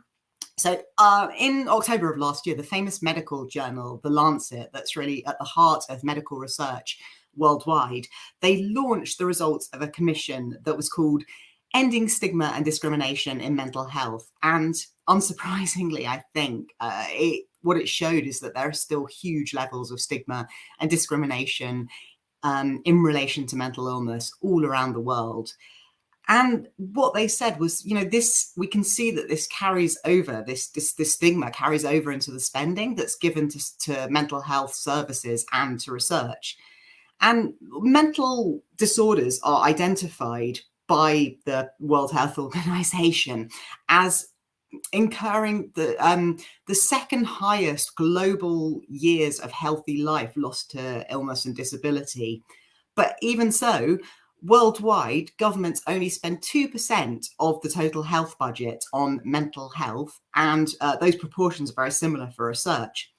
And then there's bipolar, and even though it's estimated to affect 1 to 2% of the population worldwide, bipolar even more so, tends to fall between the cracks, even within mental health. And this is very true within research. So more and more people are talking about the bipolar gap. And what they mean by this is that when research focuses on mood disorders, it tends to focus on depression and anxiety. When it focuses on psychosis, it tends to overlook the fact that severe bipolar episodes really very often involve symptoms of psychosis, as everyone's been saying this evening. And this bipolar gap is reflected in the fact that bipolar only receives a very tiny proportion of what is already a very small amount of funding that's set aside for research into mental health. But now, as I said, enough of pessimism. I want to talk about what's actually happening and, more importantly, what's going to be happening going forward. And I think the picture's much more optimistic. So the first step for any change is the awareness that there's a problem. And I really think the medical community is starting to wake up to the fact that insufficient funding is being directed towards mental health, and in particular to bipolar. So there's, things like that Lancet Commission, they're really helping to drive forward change. One notable thing that's happened in the last couple of years is the Wellcome Trust, who is one of the world's biggest medical funders. They have made mental health, in fact, specifically mood disorders, including bipolar and psychosis, they've made that one of their 3 core funding areas going forward. It also feels like there's a huge energy at the moment amongst the international research community to start addressing this bipolar gap. There's major global projects starting up, and Bipolar UK is becoming involved with these. In the US, there's the BD Squared project. So some donors have donated $150 million, which is just for funding bipolar-specific research, which hopefully is aimed to make a difference in outcomes for people with bipolar worldwide. There's the global bipolar cohort, and there's a bipolar arm of something called the Global Psychiatric Genomics Consortium, which is trying to identify genes associated with particular mental disorders.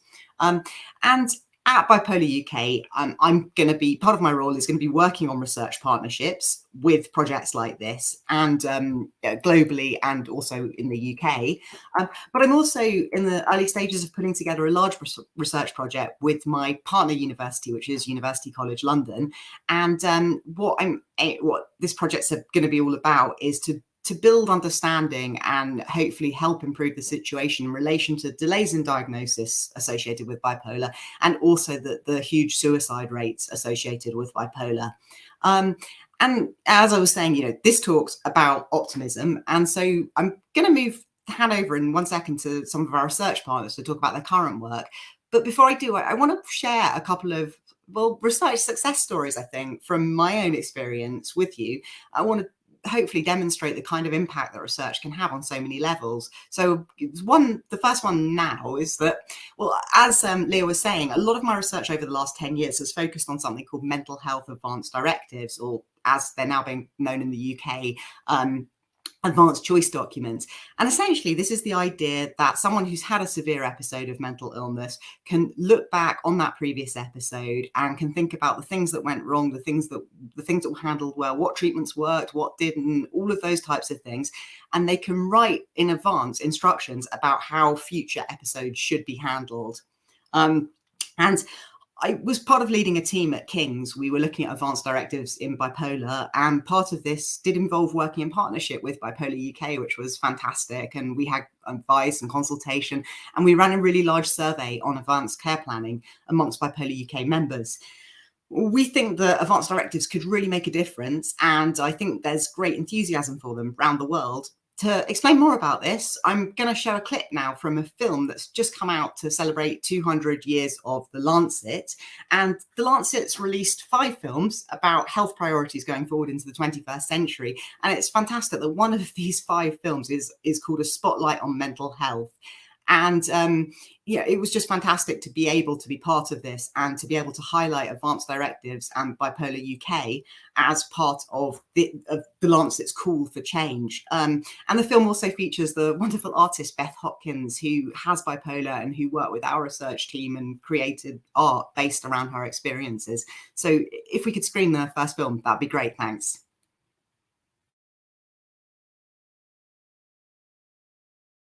There's been an awful lot of campaigns in the last few years. We need to talk about mental health, and I think that a lot of people, including myself, have had some degree of skepticism because, you know, if someone has a severe mental health condition, that's not what people are thinking about when they're saying let's talk about it. It's not a sort of natural progression of things. You'll then be able to open a pathway for people to be able to talk about the experience of psychosis or mania or those kinds of things.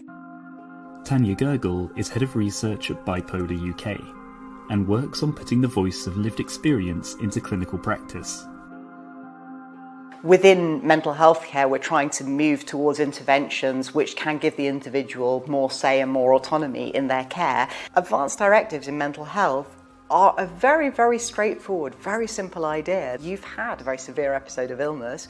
You can think about what happened during that episode of illness, and you can think about, you know, what went wrong, what was handled well, and how you would like things to be handled in the future. It's a win-win idea because it makes things better for the person with lived experience, for the service user, but for the clinician as well. It can mean that they're effectively getting a set of instructions which is tailored to the individual, which gives them an insight which they don't necessarily have in the context of a health crisis. This is a type of let's talk about mental health or mental illness which could actually make a huge difference to people. When I was 21, I became very unwell, like an uprising in some ways, and I became manic because I was behaving strangely, and then brought here to Bethlehem, and that's where I was sectioned. And the reason I wrote an advanced directive was looking back at a very young, vulnerable self who went through quite a massive trauma, that if there was a future me that became unwell again, it would never be as bad. I had a research residency here at Bethlehem Gallery, so I requested my medical notes. There was a massive stack of them, and there was a lot of misunderstanding, misinterpretation. Rich material for making art with. It was a strange experience because it had all been written by clinicians about me, but there was nothing in my voice in the whole stack apart from an advanced directive. So I do think there should be more of the patient's voice there. It's really important that we keep looking at new ways of doing things and doing things better.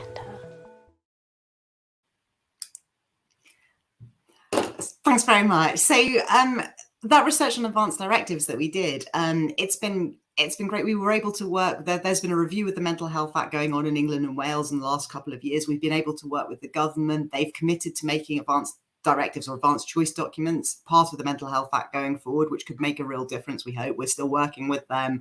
And, you know, it hasn't ended there. There's been huge international interest in this area and growing change. And now I'd like to share with you some videos that have been made by some of our research partners who are working with Bipolar UK on a wide variety of different projects. So if we could have that other video, that would be excellent. Thank you. Hello, my name is Stephen Jones, and I'm Professor of Clinical Psychology at Lancaster University. My team is currently collaborating with Bipolar UK on a national trial of a new digital intervention which is called IBPI. This stands for Integrated Bipolar Parenting Intervention and is designed to support parents with bipolar. The study is for parents of children aged between 4 and 10. And it's designed to test both the effectiveness and cost effectiveness of IBPI in relation to parents' ratings of their children's behavioural and emotional well-being. We'll also be looking at benefits in relation to confidence and stress in parenting, as well as in relation to parental mood. There are 2 arms to the trial. In the control arm, people receive treatment as usual and access to a resources webpage. In the intervention arm, people have access to the IBPI intervention, and this consists of 9 modules on topics relevant to parenting and bipolar. These have been co-produced with parents with lived experience of bipolar, and they combine text, video, and self-reflection exercises. People in the control arm have the option to try the intervention after completing the study if they wish. The study is important because our work's shown that many parents with bipolar want access to confidential, flexible support parenting, but they actually struggle to access this. And they've also told us that they specifically want help to take account of the particular challenges of living with bipolar alongside parenting. The study is being run in the UK currently, and if we show benefits, we'll look at adapting it for international use, working with colleagues in Europe, North America, and Australia. If you're interested in taking part in the study, recruitment is now open and we will be recruiting until January 2025. You will receive an email which includes a link to the study from Bipolar UK as a follow-up from this conference. Thank you. Hi, I'm Ivana Rosenzweig, and I'm head of the Sleep and Brain Plasticity Centre at King's College London. I also work as a consultant neuropsychiatrist and sleep physician at Sleep Disorder Centre at Guy's and St Thomas's Hospital, which is probably one of the biggest sleep disorder centres in the UK, as well as in Europe. This unique position has enabled my team over the last decade or so to start putting pieces of the puzzle, some long forgotten, which we hope are going to really give us insight into fundamental processes that link sleep, sleep disorders, cognitive, and in particular mood disorders, bipolar and monopolar depression. Based on our exciting preliminary data, we are really hopeful, with the generous help from Bipolar UK charity, and together with a consortium of international scientists from South Africa, Australia, India, Italy, Germany, and Canada, to be able to tell you over the next few years how these processes during the mysterious and still very much misunderstood process of sleep may indeed shape our emotions, our ability to function, and how we can utilize them as biomarkers to pinpoint for truly individualized, truly tailored treatments of future, where we really hope that we will prevent and at very least modify mood disorders, which we know have a huge personal, societal, economical cost to us all. Thank you very much for your interest, and we look forward to sharing some data and exciting findings in years to come. Meeting a friend or a neighbor and not remembering their name, not being able to focus on what a colleague was just explaining, regularly missing appointments or scheduling overlapping meetings. These are just a few examples about the type of difficulties many people with bipolar disorder experience with their thinking skills. More importantly, though, these difficulties may cause problems in areas such as work and personal relationships. What is even worse is that this receives little clinical attention and the treatment options are limited. My name is Dimosthenis Tsipekos, and I'm a mental health researcher at the Centre for Affective Disorders, King's College London, led by Professor Alan Young. We're currently conducting a clinical trial about a psychological therapy called cognitive remediation. Our aim is to evaluate whether cognitive remediation can improve thinking skills and daily life functioning in people with bipolar, as well as to examine how this improvement happens.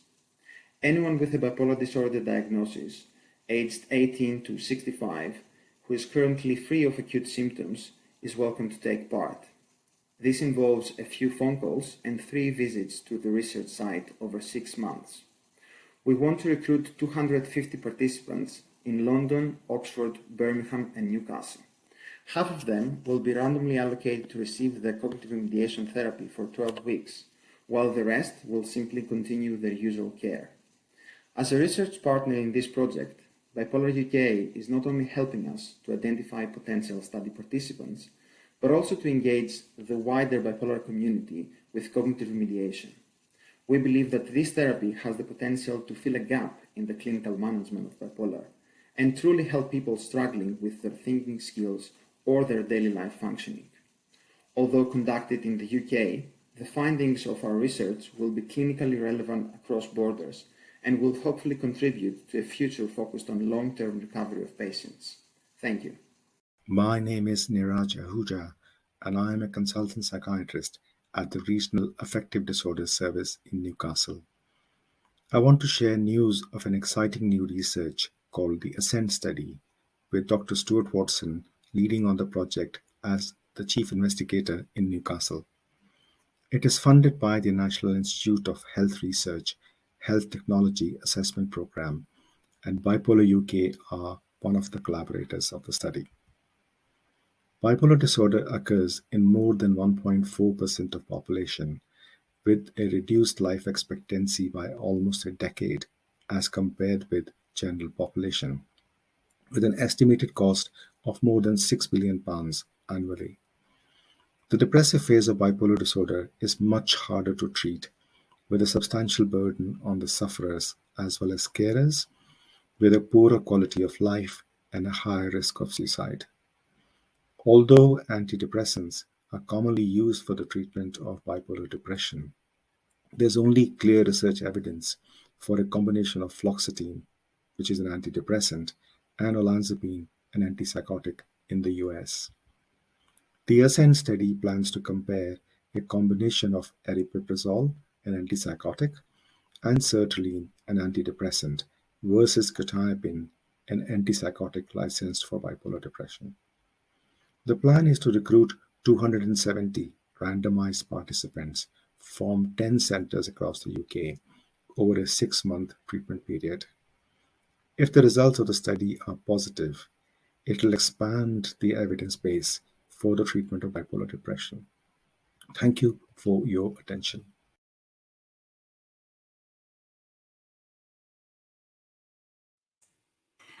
Thanks so much. So I'd like to thank Niraj and Dimas and Ivana and Steve for sharing their research with us tonight. And just before we move on, I just want to share the other personal story about how research can make a difference. And I'm about to introduce Professor Ian Jones from Cardiff, who's one of the most recognised researchers in the UK and also in the world into bipolar and perinatal psychiatry. And we're going to be talking about a developing research partnership. But the first time I met Ian wasn't in my role as a researcher. It was probably just over 10 years ago. I visited him as a patient. I was referred through the NHS by a psychiatrist.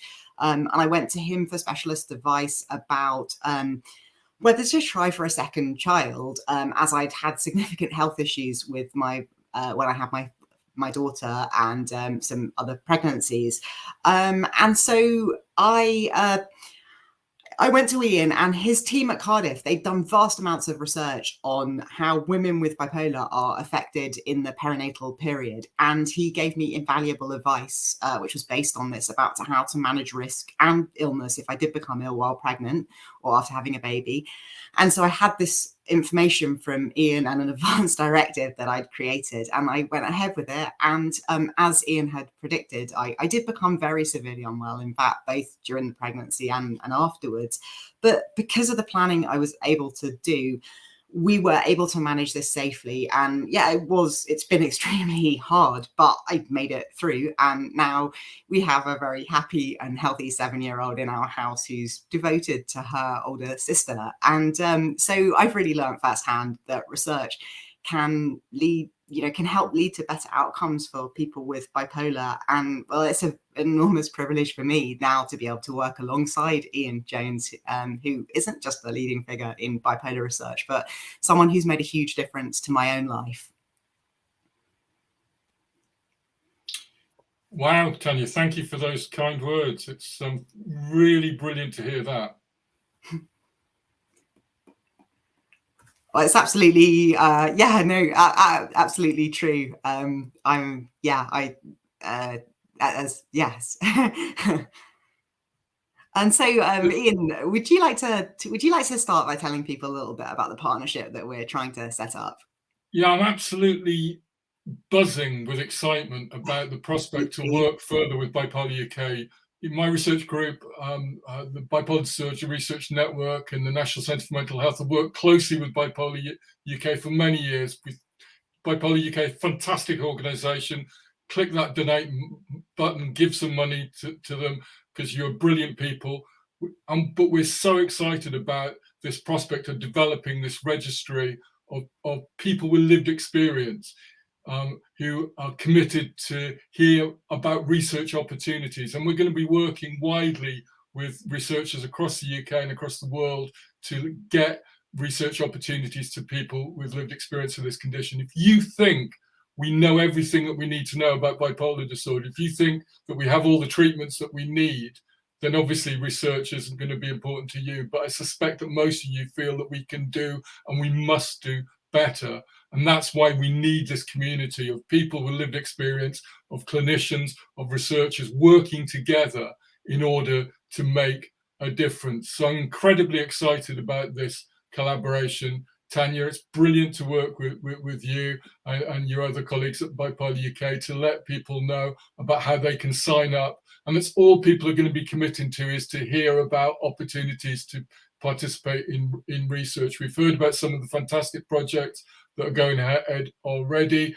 Yeah, sign up, yeah, and we'll let people know how to do that. If people sign up to be part of this research community, that's all you agree to do, is to be told about further research opportunities. And I think this is exactly what we needed to address some of those issues you were talking about with the deficit of research that's in bipolar and mental health more generally.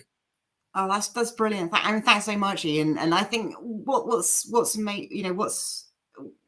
amazing here really is that there isn't a bipolar, there hasn't been a kind of national bipolar research registry. So if you're under treatment for cancer or diabetes or other ranges of physical health conditions, you're also almost automatically entered into a registry or multiple research registries, but there just aren't large scale mental health registries. There's not a bipolar research registry, and we're really trying to take the first steps towards one, because it could just make such a help in understanding. So it would be great. Please do sign up. And just to wrap up tonight, thank you so much for everybody to wrap up this session. Just to say how you can get involved, and all the information is going to be circulated tomorrow by email.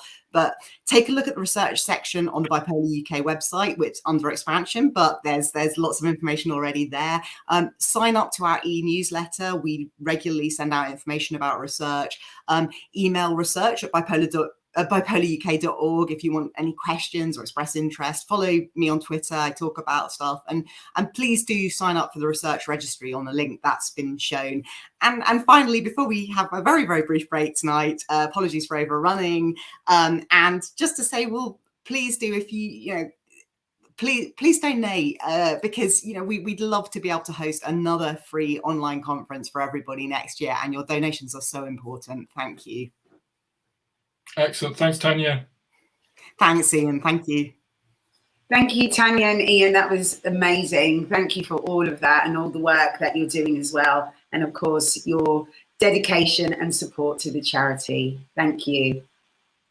Take care. So as Tanya mentioned there, your donations are really important. It allows the charity to continue its great work in putting on this conference every single year. I mean, I believe this is our 4th year doing this, isn't it? Where's the time gone? Yeah, definitely. I remember from outfits. So yeah, the 4th one.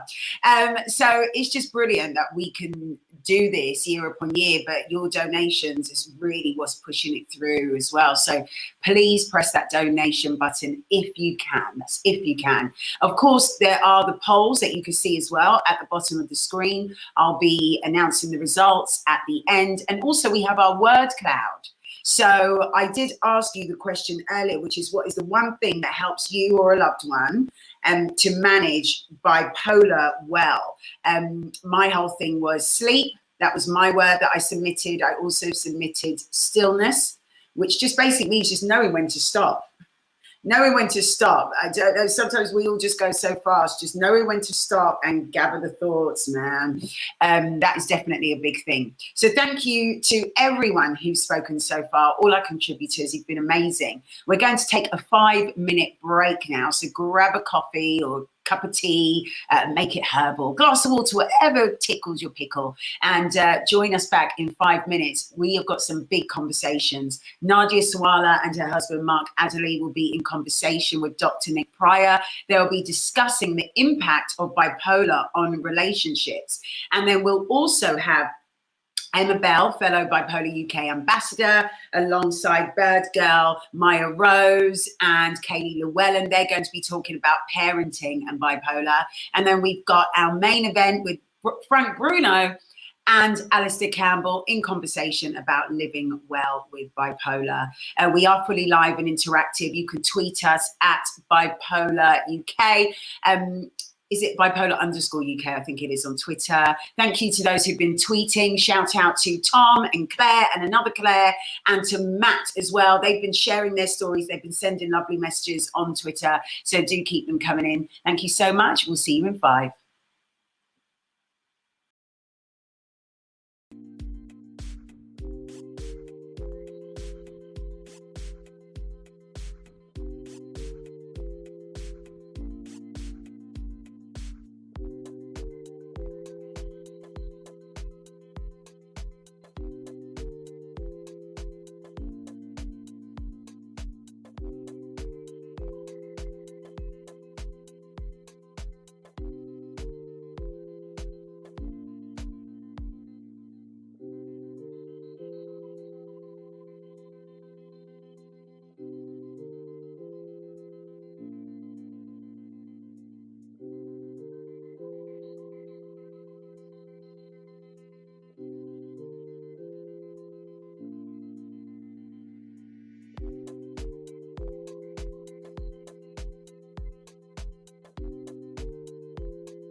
Hello, welcome back. So what did you have to drink? I just sat here, took a breath and continued to drink my water. To be honest, it's one of my steps in my book to, you know, take care of ourselves, drink water. I'm terrible at it. I've notoriously been so bad at drinking water all my life. And now I'm absolutely, it's in my routine and I try and force myself to drink. They say 2 litres a day. Sometimes I make it, sometimes I don't. That's the truth of the matter. But, you know, hey, I'm just here to be transparent. I want to shout out my mum, actually. She is tuned in. She messaged me saying, so what are you going to drink in the break then? So, yeah, mum, it was just water. My name's Leah Charles King, by the way. Happy World Bipolar Day and welcome back to the final stretch of our conference, our online conference that has been brought to you by the fantastic Bipolar UK, doing such amazing work for the people in the UK who have bipolar and their family and loved ones as well. There's been so much insight here. I've been getting so many messages from people just saying that this is incredible. Twitter has been blowing up as well, just saying that it's been an incredible conference. So we thank you all for tuning in and for being here. And whatever you're going through, I just want to say to you, as it's just coming to my mind, that nothing stays the same. And I just want to share that with you. Nothing stays the same. And, you know, wherever you are on your journey, whether you're in a place that you're living well or you're holding it together like many of us are, or maybe you're going through a real low at the moment, or maybe a bit of a high, the extreme, and just know that nothing stays the same. Even though it may feel dark, it may feel hopeless at the moment, keep fighting that good fight and get that help that you deserve and that you need. And Bipolar UK are here to help you. So if you don't feel like you have the support around you, Bipolar UK are here. And if you need any immediate action, you're in crisis right now, there is a button at the bottom of the screen. Please click that and somebody will be there to help you. Don't do this alone. All right, so this is now the part where we get into 3 key conversations with some people that you may know, some people you may love. We have got Emma Bell, one of our ambassadors. She's going to be speaking to Bird Girl Maya Rose with Kaylee Llewellyn. They're talking about parenting and bipolar. And then our main event with Frank Bruno and Alistair Campbell in conversation on how to live well with bipolar. But before all that, let's kick off with loose woman Nadia Sawala and her husband Mark Adderley, who are being very open and talking about the impact of bipolar in relationships. They're speaking with Dr. Nick Pryor. Here they are. Thanks a lot, Leah, for setting this up today. It's so wonderful to be here with Mark and Nadia. Mark, I'd really like just to start with you today and ask you, speaking publicly about a diagnosis of bipolar takes a lot of courage. What was the main reason for why you decided to do it? Well, I mean, we run a lot of social media platforms. And one big aspect of that, including our podcast, which I think you've listened to, and one big aspect of that is that we've had a sort of ongoing dialogue with a lot of our community, if you like, followers community. We have a very strong community, and mental health issues and themes of mental health have been a sort of have been threaded throughout that, sort of from the get-go, in a sense. I'm also a recovering alcoholic addict of 18 years now, and so that journey years sober and that journey has we very much sort of charted parts, obviously not huge parts of that journey because most of it happened before we jumped onto social media and what have you, but we've talked extensively about that. And for me, I'm sure we'll move on to this. And depression before. And depression before that. But for me, I think one of the sort of real drivers for talking about bipolar, and it's something that I'm still very interested in, is that sort of convergence, if you like, between mental health issues, bipolar, ADHD, whatever it is, and alcoholism and addiction too. So it kind of made sense. All these things kind of fed into each other and made a lot of sense. Yeah, and I think that dual diagnosis, or having experienced addiction and bipolar, gives you a really rounded view. And I think I'm interested to know, because, you know, with bipolar often, and we'll probably talk a bit more about this, it's not just the symptoms of mood kind of up and down, but it's also this inherent anxiety, which actually a lot of people with bipolar describe as actually if they were trying to get rid of one of the three symptoms, i.e. going up, being depressed, or the anxiety, they would get rid of anxiety. I was wondering if you had that option, which one you would get rid of. That's interesting. I mean, the dips are horrendous. The highs, well, I'm not going to lie, but the highs are great.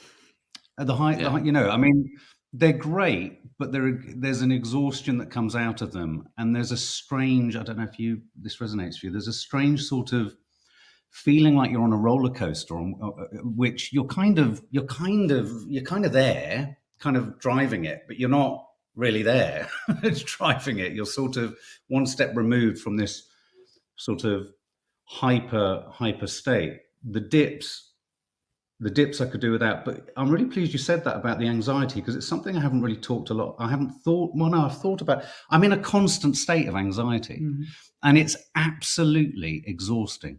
And and I think perhaps what we've also discovered is that with this dual diagnosis of ADHD, that exhaustion that comes from that, you can sometimes feel like it's being harnessed to drive you upwards and outwards, and when I say upwards and outwards, it's often not now in a damaging way, because obviously I'm sort of medicated and across stuff, but it's totally ill-judged a lot of the time. It's over the top. It's not appropriate. It goes too far. I mean, Nadia would account for this a lot on our output. I mean, in a weird way, the ups I've managed to harness them into being quite entertaining, I think. And then I hide behind that part of, when we're not on the channel or doing stuff, that other side of me I hide, although sometimes I'll then talk about it as a subject. But the anxiety, it's like one string on a violin that's constantly going all the time. Yeah, and I think I should share now, I don't know if it's been said in my bio at the bottom, but I also live with bipolar type 2. And I think I was going to ask you, Nadia, because I think, interestingly, for my wife, I think the biggest challenge in our relationship has been my hypomanic episodes, not the depressive episodes. And there are lots of reasons why that might be the case. I was wondering which one you find the most kind of challenging. What elements of the bipolar do you find most challenging? I like the manic parts, but it can turn into like having a 6-year-old child, where you say 10 times stop, and you don't have that button. So it can be exhausting, but I've learned to just like weather it, so it will just keep coming, the banter and everything, and I just understand it, so I relish in that. It's part of who he is as well. The worst part for me, bipolar, though the lows can be terrifying, and there have been a number of times when I've been really, really scared of what he might do, but for me, without a doubt, I can also hear the of the anxiety all the time.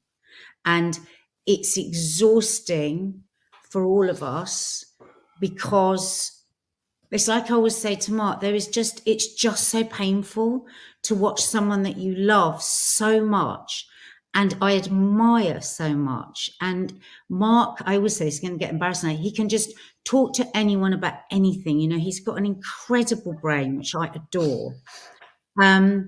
But this anxiety just takes the edge off all the time for him of who he is. I still see who he is. I would do anything, absolutely anything for him. Nothing's worked with the anxiety. I beg him to look after his gut and do yoga and go all these things. He won't do any of them. But it's the hardest for long enough. for me. It's the hardest part of all of it is the anxiety. And Nadia, with the Mark deciding to go more public and stuff like that, I mean, did that feel like a big decision for you as well? Well, I've been a loose woman for 25 years, so I'm a professional oversharer. I come from a big Middle Eastern family where anything would happen, everyone would run and everyone would discuss it and take it to pieces. So it's quite a natural thing for me to share stuff. But what I would say is, when because it did happen organically, we started off by talking about addiction, then depression, and then there was no way we weren't going to then say there was a new diagnosis of bipolar, because a lot of people are very invested in that honesty that we have. But what I found the most frightening was the very first time we ever talked about depression. I went into the studios a couple of days later after we'd put it out, and I just couldn't believe how many people came up to me and said, "You're so brave. You're both so brave," whispering. And I was like, blimey, are we? Why? Why are we so brave? I found it quite scary. And then also other people that came up and whispered that they'd got a similar thing. And I think that was the point that I really, really understood how taboo talking about mental health is. How long ago was that first time? Is that 7 years ago? Yeah. So how because it was all so new to us anyway, you know. I mean, I don't see any shame in it, you know. No. Yeah, so there's been some ups and downs. Sorry, Nadia. Yeah, I think that's relevant to my next question, actually, because, you know, why we're recording today is because it's actually World Bipolar Day today. And, you know, a big part of that is trying to address or take on the stigma that comes with the condition.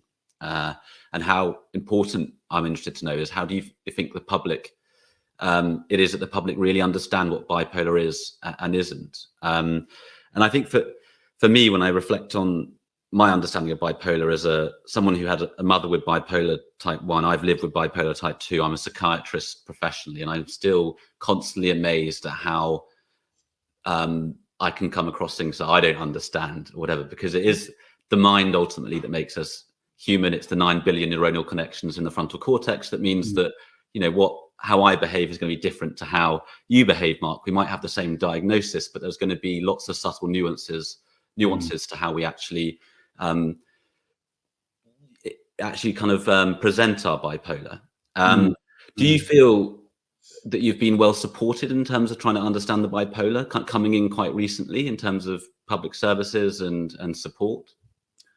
That's a good question. I mean, the way it's such a tricky one in terms of our story, in terms of my story, because when I first went into rehab 18 years ago, I was given a diagnosis of manic depression, which you begin to realize how far we have come. And this is quite a good sort of benchmark in terms of acceptance, awareness, etc. Because I got that diagnosis. We got that diagnosis.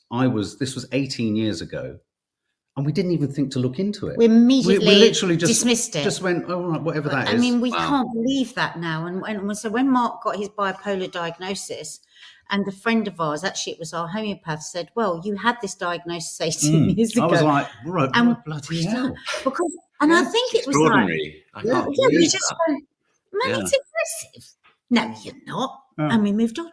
It was bizarre, and of course it was only recently that you began to realize, oh right, well, so that was what they were using to describe this sort of condition or what have you. And so in a weird way, just that fact tells you in a sense where we have got to. And then across the years, not knowing that that's what we were needing to attend to, I can't really judge whether we were supported or not, because I was never really attending to it, was I? No. And then when I had this huge sort of explosion or implosion, it was like a black hole breakdown about, what was it now, a year and a half ago, 2 years ago. We felt, I mean, we were in a very fortunate set of circumstances where we could reach out to all sorts of people and behind the scenes and this person and that person, can we get someone? But even then, I mean, Nadia will talk about the frustrations of that. It was so hard to get someone to talk to. And once we found someone to talk to, unfortunately, I think my experience of the first person who kind of was dealing with me was quite a brisk, quite a harsh. No, you had the lovely guy first. Oh no, I had a lovely guy. Yeah. He was really important that first. But it was quite a. How can you put it? It was almost quite a transactional thing. It was almost kind of not throwaway, but it was like just one of many things that this person, psychiatrist, looked after. Yeah, I'm just being careful. And in retrospect, I feel like I was a little bit in something of a sausage factory, and it was like, right, you're this, you know, put you over here, you're dealt with like that. And so I don't know how I felt about that. I don't know. I just felt sort of slightly not overlooked, but uncared for in a way. I didn't feel, I didn't, you know, I felt like I've been given this huge kind of tag, label, total comprehension of what had been going on in all of my life, because so many things started to fall into place. And so it was absolutely a transformational moment in so many ways. And yet I felt I was sort of like just then cut adrift, sort of floating around, trying to kind of contend with this diagnosis. But this was, you know, this was all happening in lockdown. We've come out of a very curious time. Yeah. You know, where... And Nadia, because I've listened to your podcast, and I remember you speaking very passionately about how hard it was to access care when Mark was in crisis. Anything you want to say today about that? Because I found it very shameful as a professional in the NHS that's what it is, but that sadly is the truth. Please do say a bit about it. Well, I just felt it was it was terrifying. And actually I was thinking the other day, when you had that, it must have been another massive down when you came back from the North Pole, and it was a similar thing. Me just on the phone, just ringing everybody and not being able to get you seen by anyone. Mark, suddenly, it was about a year and a half, 2 years ago, wasn't it? By the way, when she said North Pole, she didn't mean the North Pole. He was in the North Pole. Can I just on that, can I just say, isn't it weird that it was a polar expedition? Bipolar. Oh, God. Isn't that weird? Anyway. Yeah, but anyway, so I'd had something similar years before and actually didn't manage to get to speak to anyone, and you passed through it and we got on with it. But yeah, so this breakdown that Mark had was very frightening. I'll never forget it. We were just sitting, I was chatting to my daughters here, and no matter how bad Mark feels, whether it's with anxiety or depression or whatever, he would always lift for the girls. And my daughter was saying something quite important, and I looked over at Mark and he just wasn't there. And then suddenly he ran upstairs, and I was, oh my God, I just felt something had really shifted. It was petrifying. You didn't really come out of that room for days after that, did you? Anyway, long story short, I tried everything. What frightens me is I had a checkbook open and I couldn't get him seen anywhere. Anywhere. And also when I was ringing people, there was no sympathy. I'm talking about whether it was NHS or whether it was a very expensive psychiatrist. And if there are psychiatrists listening here today, please just get the people that first talked to you on the phone. They weren't rude, they weren't horrible, but just a little bit of something. Because I remember I was walking up and down outside the house because I didn't want the kids to hear. I was petrified. I thought he might do something awful. And she said, oh no, sorry, we couldn't possibly do anything before 2 weeks. And it was always like, they were shocked that I would even think that would be possible. And in the end, I was being told to take him to A&E. This was a man who was in fetal position. How was I going to get him to A&E? The idea that I would call an ambulance when there aren't any ambulances. Ambulances don't come anymore, for sad people. This is where I was at. And it was petrifying. And if I hadn't eventually had a friend who had somebody in America who was able to contact a psychiatrist who was in semi-retirement, and Kiki's going to get in semi-retirement, and to talk to Mark, I don't know what we would have done. Yeah. And I think what's sad for me is when I heard you speaking now and on the podcast, it rang true. And there's a lot of talk at the moment about when you're a provider in the NHS as a clinician, you call it what's called the mum test, as in, would you be happy to be providing this service to your mum? And sadly, I think a lot of professionals in the NHS we don't meet that criteria. Sure. If you did have the option and you could just press that button and bipolar never was part of your life and it just never was there, would you press that button? That's a really tricky question when I saw it written down. For me, creativity is everything. It's everything. I encourage it, even in kids or people I meet who aren't sort of obviously creative. Creative thinking, whether around anything. I love, in a sort of teacherly way, I love creativity. And if Weirdly, just specifically, do you remember I wrote the script for the film? We made a film that got through to the Oscar long list and was Oscar qualified this year. And I wrote the script for that in one sitting after my diagnosis of depression. It was the most bizarre moment, wasn't it? I literally just wrote it, and it was about a moment from my childhood and da-da-da. I know I wouldn't have had the creative bursts and achievements. And for me, being creative is about gifting something to someone, whether it be actors, whether it be documentaries about people, whether it be for you. I always see it as a process of giving.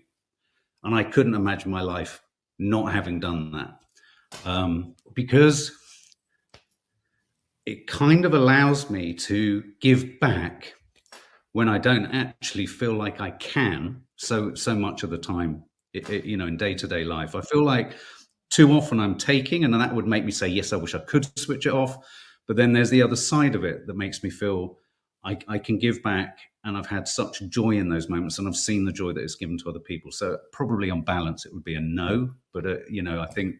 It's a no from me. Yeah, all right. It's a no from me because I'm so passionate that we shouldn't try and separate mental health conditions from the person. I just think, and we do joke about this beautiful disaster, and I love how twisted up it all is. At the same time, I just wish somebody could do something for the anxiety.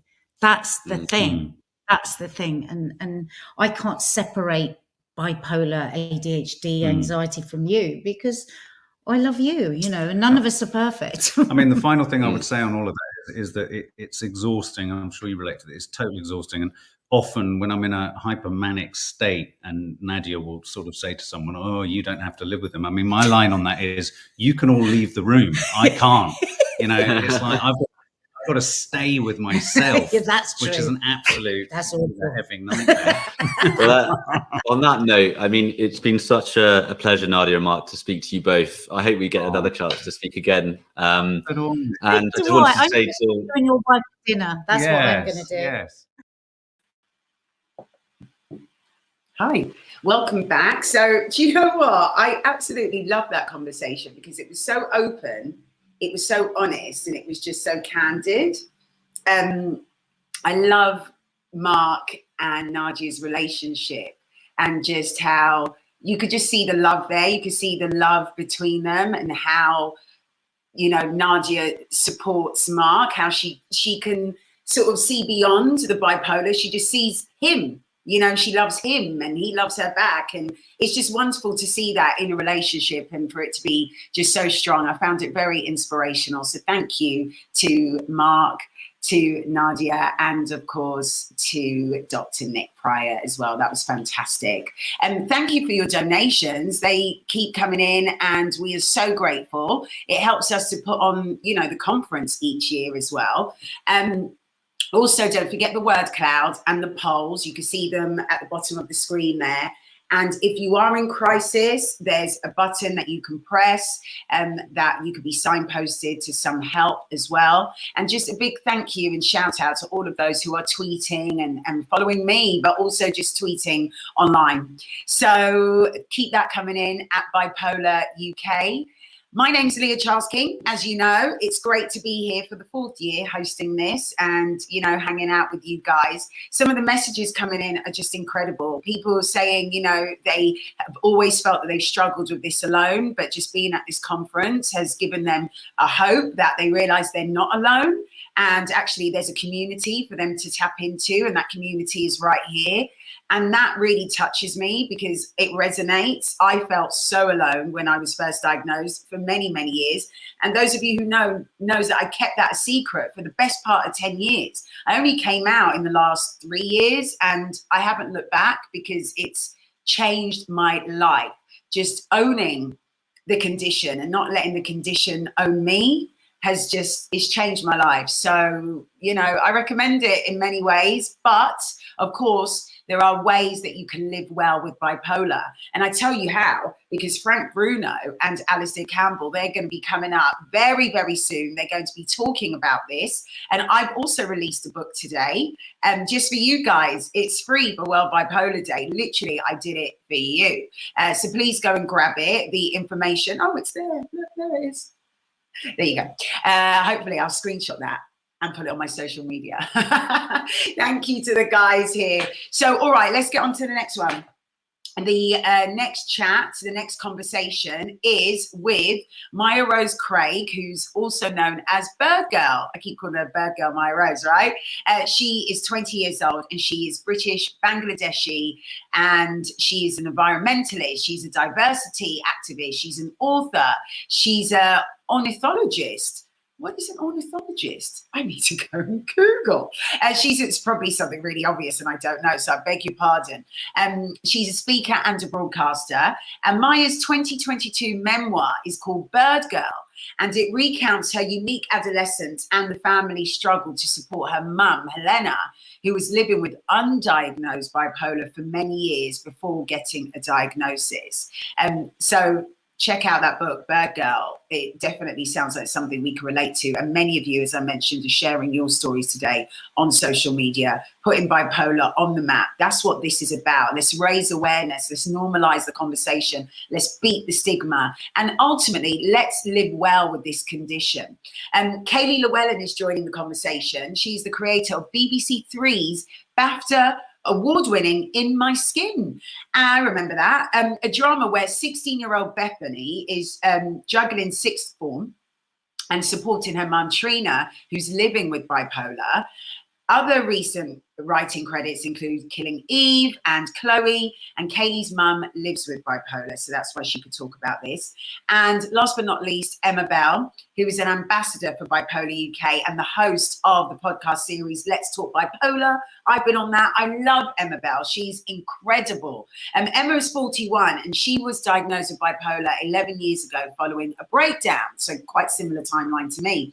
Now, in November last year, Emma gave birth to a baby girl, her first living child, after a long journey of infertility and the loss of her daughter in utero, Willow. That was in 2020, and that was due to Edwards syndrome. And I know Emma has gone through so much. I follow her on social media. We're friends, I like to say, you know, and just the fact that she's overcome this loss of, you know, her child Willow, and now she has a new baby and she's gone through the fertility trials and tribulations. All power to all three of them. Ladies, over to you for parenting and bipolar. Let's start with your own personal experience. So, Kaylee, could you tell us a little bit about your mum and, you know, when she got diagnosed with bipolar? And would you mind sharing what you're comfortable to share around that, please? Yeah. My mum's first full mental breakdown that saw her sectioned in my lifetime was when I was 11 years old. Prior to that, I knew my mum struggled with depression, but not because anybody spoke to me about it, but I could see that her behavior might be a bit erratic in the way when you're 11 that you can sort of process something. Mm-hmm. She would not get out of bed in the morning sometimes, or, you know, wouldn't get out of bed for a couple of days. And then, but also she worked very hard. She had like 2 jobs to keep us afloat. So she was always exhausted as well. So it wasn't entirely bizarre to me that she might be in bed, but I sort of knew that my friends' mums wouldn't be in bed for 2 days, if you know what I mean. And then other times she might be like, you know, really manic. I'd get up and she'd been up since 5 a.m. cleaning the house, sort of thing. So she was sectioned when I was 11, and at the time it was known as manic depression. It wasn't bipolar at that stage. No one ever sat me down and explained what had happened to her or what the illness was. I would just pick up dribs and drabs of what the grown-ups were saying. And I realized then that she'd actually been sectioned when I was first born. when I was a baby and I hadn't known. And I think prior to me being born, she'd had a stillbirth. My elder sister, I suppose, was stillborn, and I think that might have been the first case of her being sectioned. So that's where it began. Okay, thank you. And it's this part really interests me about how we're having conversations in our families about mental health and certainly serious mental health conditions. Thank you for sharing that. I'm going to come back actually to Kaylee in a minute, and I'd like to talk a little bit more about that, but I'm going to come to Maya. Maya, can I come to you with the same question? Could you tell us a bit about your mum and when she was diagnosed, and what was your awareness around that? Yeah, so my mum describes having her first manic episode when she was 19, when she first went off to uni. And she actually dropped out of uni and eloped with her boyfriend at the time and ended up having my sister a couple years later. And so she's always, I don't know, despite everything, she's always been such a loving, amazing mum. But she really struggled for a long time before becoming a very high-powered lawyer. And I think looking back, sort of the more manic episodes of her bipolar really pushed her through that, despite the sort of depression that she was dealing with as well. But sort of by the time I came around sort of 10 plus years later, she was sort of very high powered and almost, I didn't actually see her a lot when I was younger because she would work very, very late all the time. I have a lot of memories of her coming home sort of 11 o'clock at night and sort of just coming in quickly to say goodnight. But it was when I was about 8 years old that she became the most unwell she'd been in a couple of decades, and she ended up being sectioned. And similarly, I didn't really understand what was going on, but I understood that she was unwell. I could just tell in a way that a child can tell that she was really struggling. And I used to write her letters a lot while she was in hospital, and she was in there for I think about 2 months in the end. And she knew by that point that she had bipolar disorder. She had figured that out, but it actually took her an extra 2 years after that to actually get diagnosed through the NHS and actually become medicated. And from there, it was a very long journey throughout my teenage years with her essentially trying to manage that and trying to become more stable. And so it almost went from when I was younger, this woman who I'd always seen as incredibly high powered and incredibly competent, but with sort of dealing with these depressive lows between it, where she would just be in bed for days, sort of learning slowly how to live with that essentially. But yeah. I mean, hindsight's just a wonderful thing. Wouldn't it be wonderful if we could? With that though, what do you think younger Kaylee would have really benefited from these older people in her life? What would have been what would have been age appropriate for you? What would have been boundaried for you? And what might have served you better than the experience you have had? Well, there's a tricky thing, and I'm assuming Maya might have sounds like maybe have similar experiences, in that when it comes to the parent who themselves has bipolar, so both of our mums, when that person is manic or in a state of breakdown, struggling, you can't really hold them accountable for what they do or say. And for my mum, when she's in those states, she's not aware of what she's doing or saying. So I can't sort of say, I wish she'd never done this X, Y, Z. She's completely out of control. So it's almost pointless wishing. And I think that becomes one of the tricky things for a child, in that to a degree, it's almost a sort of developmental stage that you should be allowed to be angry, rail at your parents, rebel, blame them for everything. And then you become older and wiser and more mature and you realize, oh God, we're all just human, etc. That's sort of like the way the growing up process is supposed to go. But when you're a child in that situation, you very quickly realize, no, I'm not allowed to be angry. No, I'm not going to get an apology. no, I can't blame her. So it's this like forced maturity way before you're ready, and having to swallow down constantly like frustration and sometimes just a grief. You just swallow down this grief that I don't get to be a normal kid with a normal parent who gets to do normal things. Just press it down, press it down, press it down until you become an adult and then realize, God, I've got this ball of resentment growing inside of me. So yeah, that's a tricky element of it.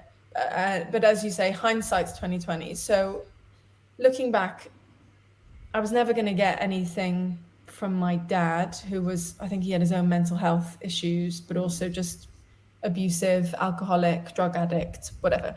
So there's no point me wishing he would have handled it differently. That certainly was never going to come. I wish there was someone else in my family who the hospital could have pulled aside. Probably my grandmother. My mum's mum was the closest person. And I think to hospital staff, it would have been clear that she was the responsible grown-up. Because also my dad was frequently banned from being allowed to come into the hospital to see my mum. So they knew he was abusive. So I wish they'd pulled my grandmother aside and said, here's some tools. Do you understand? This is what your daughter's going through. And this is what your grandchildren might need. Because my grandmother would have taken the time, but she would have needed someone to tell her to do it. You know, she was from a different generation and so caring and so loving, but it just, you only know what you know, right? Yeah. So I wish they'd given her those tools. I wish I could have known some other kids going through what I was going through. I would have felt less shame and I could have spoken about it. So whether it be like, I hope these days they have groups or something where they bring children together. I would assume they do, but I wish we'd had that when I was young and that I'd been invited to go. I would have been really embarrassed to go, and then within 10 minutes of being there, I would have been so relieved that I was there. Yeah. I also wish my mum struggled in so many ways, having an abusive husband, number one. So even when she was well and not manic, she was still constantly in a crisis point, really, because of the man she was living with. But despite that, she is such a kind and warm woman, and she loved me so deeply, and I never doubted that. And again, I think back then, if a doctor had said to her, or a therapist had said to her, when you're well, have these conversations with your kids, because no one taught her how to handle us better. So any one of those things would have helped. Yeah, thank you. Thank you very much for that. And it's difficult, right? Because there's lots of other things at play, but I think that's what I was kind of looking for, because in the moments when I've been really unwell, am I the person to bring safety? Probably not, right? Because it's not in those two instances when I've been very poorly in my life, it's not within my capability to do that because I'm not well. But it's having those plans perhaps in place, which I hope, as diagnoses are getting quicker and awareness is getting wider, I hope that we're able to move into a space where families can have these plans in place of who are the safe people when mum or dad or carer, parental figure is unwell. Who's our go-to person, who's going to be safe person, who's going to guide the ship. And because what I'm hearing is that's what young people need, right? A steady, a constant. And Maya, I'm going to come to you and ask you the same thing, really. So bearing in mind what you just sort of shared before, where you were like, maybe my dad was having one conversation with me and thinking that the filter had kind of stopped at this level, and then mum's having another conversation with me. What would have been a good or a better balance for you in terms of information received? Because it sounded like you were getting a lot, actually. I was, and I look back with, I'm incredibly gratefully towards my dad, because I think he did such a good job of, like, considering all the things he was dealing with at the time in terms of filtering what I was dealing with, looking after me, helping my sister, helping my mum. But I think at the time, and something I kind of didn't mention, is I really enjoyed these chats with my mum. I would love it where she'd be driving me somewhere and we'd have a really long conversation for an hour. And I would feel like that was me building that bond with her. And I loved sort of getting an insight into my life. And I think looking back, it sort of broke down the mother-daughter relationship. Like, I think people used to joke about us being sort of an ab-fab type relationship, but I was the serious one and she was sort of the crazy one.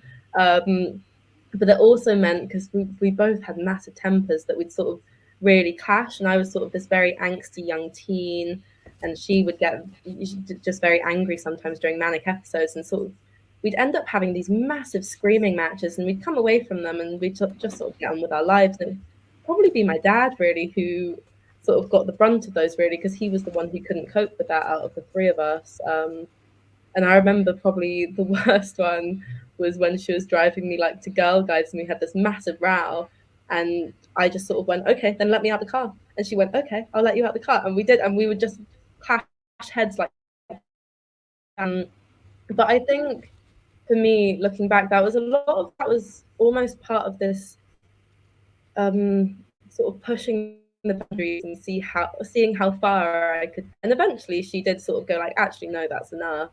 But I think also that there was almost this sort of grieving process, because for a really long time, the language that my dad, because he wasn't a mental health expert, also doctors, because they were trying to make me as a young kid feel better, the language used was always like, we'll figure out the right combination of medication for your mum and then everything will be better. And there was sort of this implication, especially when I was younger, that eventually things will go back to normal and she wouldn't be ill anymore. And sort of coming to that realization as I got older that just wasn't true, I think was something that was really difficult for me. But I think also the stage after that, as I got even older, was realizing that mum had been ill as long as I'd known her, and actually for her to not be bipolar would be for her to have been a completely different person, probably from the person that I knew and loved. And so I think that was part of me coming to terms with it as well.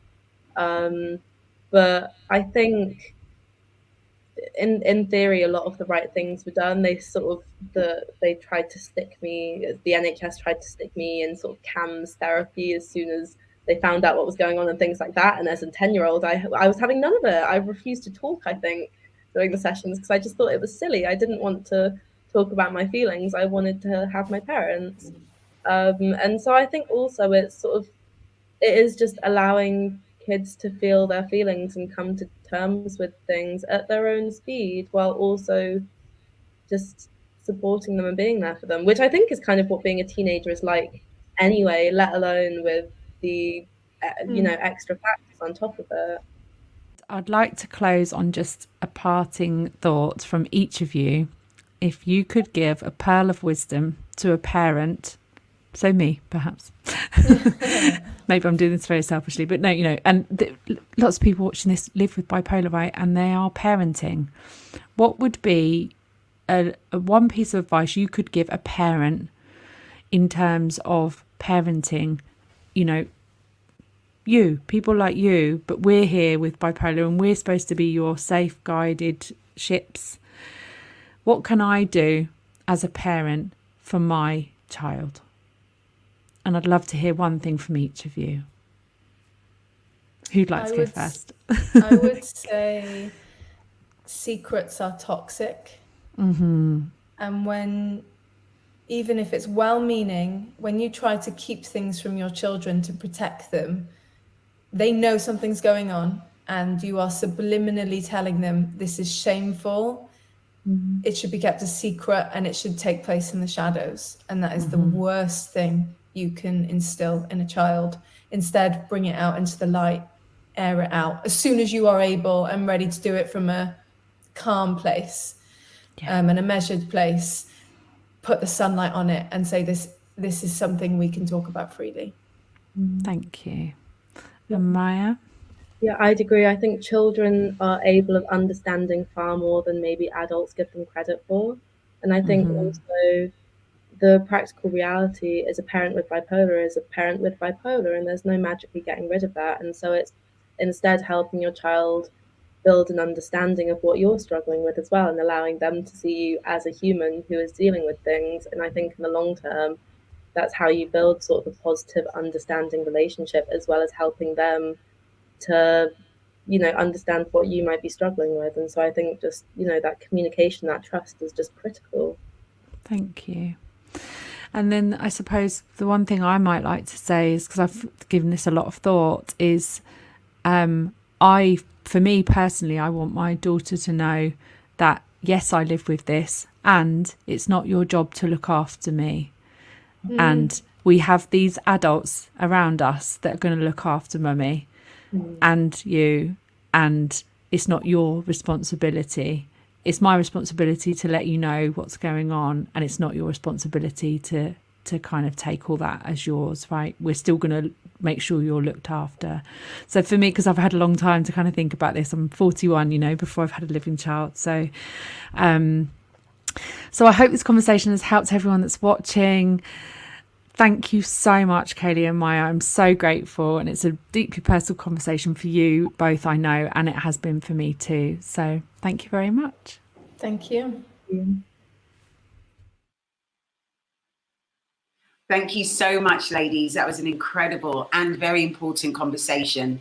But now it's almost time to get onto that main event that I mentioned. First of all, though, just want to say thank you to all your donations. Keep them coming in. We'll have all the poll results as well shortly. But now, without further ado, let's introduce National Treasure, Frank Bruno, MBE, former heavyweight boxing champion, and he's here in conversation with Alistair Campbell, political correspondent, columnist, and we see him as a presenter on GMB as well. Over to you, fellas. Frank, lovely to see you. You're looking well. Cheers. You're not looking too bad yourself, man. Okay, well, listen, let me ask you first of all, physically, how are you? And mentally, how are you? Physical, I'm all right. And mentally, I'm okay. And the other one, the others what you got to worry about. And listen, both when you were a boxer full time, and also now, how do you see the difference between the importance of your physical health and your mental health? What, when I was younger to now? Yeah.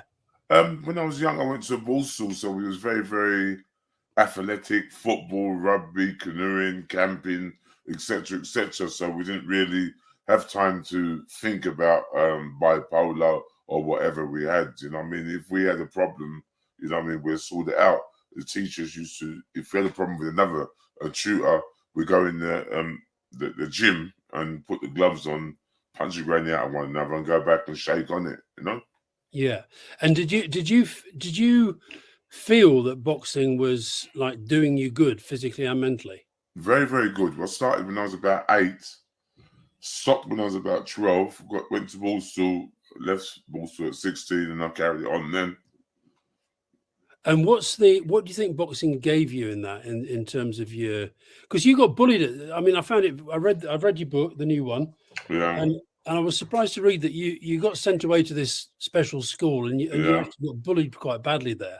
Yeah, very, very. I mean, sometimes I get dreams, nightmares at night time, thinking of the bullying used to go on there. There used to be some heavy guys there, older than me, and they didn't mess around, you know. If they told you to go and nick something for them and you didn't nick it, or if you got cake on the table, you know what I mean, they wanted it, they'd pick their nose and put it on there and say that it's theirs. It's that sort of like, not mental torture, but that's boarding school, ball stool, tough guy attitude, you know what I mean? When you get to another level, you stop all that. And were you at that time, were you physically, you're obviously like, you're recognized now as a kind of big guy, but because they were bigger than you, they picked on you? Yeah, they're not much more bigger than me, but they were older than me, more experienced, and they've been in the world longer than me, so they had a chip on their shoulder, so they didn't see me as a threat at all. You know what I mean? They just thought I was a youngster that they could just pick on and whatever. And yeah, they did. What did that do to you? You say that it felt like, you know, a form of torture. What did that do to you inside? What were you feeling inside when you were being bullied? Sometimes it was a scary experience, but when I was young, I was a little bit of a bully myself, so yeah, I got taught. So when I became a senior, I sort of like cut it out, the bullying in the balls talk. Right. And what about what did you think you learned about the process of being kicked out of an ordinary school, as it were, and then taken by your mum to this place that was full of tough I kids? think it was the best thing that could have ever happened to me. You know what I mean? I was very easily led. I was bigger than my age. You know what I mean? I hanged around with guys 5 years older than me, 6 years older than me, and there was advanced. My mum knew I was very, very gullible, and she just wanted me to get out of London and go to a ball school because down London I was too easily led. And as I said, wrong crowd, wrong time. And when were you first aware that what was stuff going on inside your head was identified either by you as a problem or by other people as a problem? Well, I don't know if it's other people. It's my problem. I've been brought up with a very, very strict family, mum and dad. You know, if you didn't do nothing what they said and whatever, you get a smacking and the beating or the belt or whatever. So I don't think that's affected me. But if it affected me anyway, I still got my manners. They taught me how to be manageable. Good morning, good evening, and you know what I mean. If they say go and do something, you have to do it very quick. You know, or if you didn't, you get some, as they say, bitch licks in your backside. And what? But so when you've been sectioned 5 times, yeah? Yeah. Because when I get the impression reading the latest book that with this one, it was complicated because it was during COVID and during the lockdown. Yeah. But I got the feeling that actually you felt a genuine sense of recovery while you were in there, and you came out feeling a lot stronger. I did in a way because I had a gym in there, so that I could take the what can I say, the rust off me. I went to the gym every single day, and it was a gym where you went for a walk and you just exercise. So if I went for a walk 5 times a day, which allowed me to go around the yard and use the exercise, that's what I done. Just try to get fit, try to get strong, try to keep my mind of where I am, because sometimes it's like a dream. What was the worst thing about being sectioned? It's a door shut in the staff, the patients in there. It's a horrible, horrible place to be. What about? I mean, the other thing about bipolar, it tends to get identified as the 2 extremes. What about? What about how low do you get when you feel low? I don't know how low. You know what I mean? Sometimes you get low, but not low that I'm going to do anything to myself, or not low that I want to go and plan to do anything crazy or whatever. Sometimes in the winter, most people what are manic depression, have anxiety, whatever. In the winter, is much worse than it is in the summer. And you write in the book about the effect, well, both the influence that George Francis, your trainer, had on you, but also then the fact that he took his own life. Very, very special man. But you see, the way I looked at George Francis, he came from Canning Town. He was a North London man. He was a very tough man in his own right. But his son died of cancer. His wife died of cancer. Very, very sad. Deepest sympathies to the family. But that was the last one because he had a lot of lyrics in his head. He's a very experienced man. He's a lovely man to be around. And that weren't nice to go through that, because if I would have rang him like we used to go for walks and go down the hill farm and chill out together and talk about things, you know, about life and whatever, I don't think he would have done that. What effect did that have on you though when you heard that? It was a little blow here and there, but you see, when you say affect things, not everything could have effect on me. I'm a little bit more tougher than, you know what I mean? My dad died when I was 13, so I had to grow up very, very quick. So I'm not looking for no sympathy. Sometimes in life, there's good and bad. Some days a good day, some days a bad day. But it's a good day when you get up and you can see the light, the sun, you know what I mean? Not light coming through the curtains, you know, it's a good day. And have you ever got to a position where you've even thought about suicide? Do you get suicidal? Never. I've been low sometimes, I've been down sometimes, but never that. And tell me about your boxing career. you obviously, so you start off, it's obvious you've got a big talent, you get identified, and then there comes a moment when you're not just a boxer, but you also become a kind of a figure in public life and a celebrity, all that stuff. Right. How hard did you find that transition? I didn't find it hard at all. It's a little bit more harder when I went into pantomime, and then coming from pantomime, go back in the ring, because sometimes they said that I was too soft in the ring, or too gentle, or whatever. But I don't think so. If me and you went into the ring and you punched me in my mouth, everything could go out the window, and I'm concentrating on punching you back in the mouth, you know? So everybody thought I pantomime and different shows, little and larger, royal variety, etc., would suffer me, but it was good. What can I say? Good learning. Yeah, I promise you I'm not going to get in the ring with you and punch you in the mouth. I'm not absolutely no way. It's funny though. I'll tell you one bit in the book that really kind of leapt out at me. You said, this was after you'd retired. Yeah. You said you were becoming obsessed about returning to boxing. Throughout my life, I've noticed a clear link between my illness and thoughts of getting back in the ring. It's almost as if my bipolar disorder kicks in and unlocks a part of my brain that leads me to act and behave in a logical way.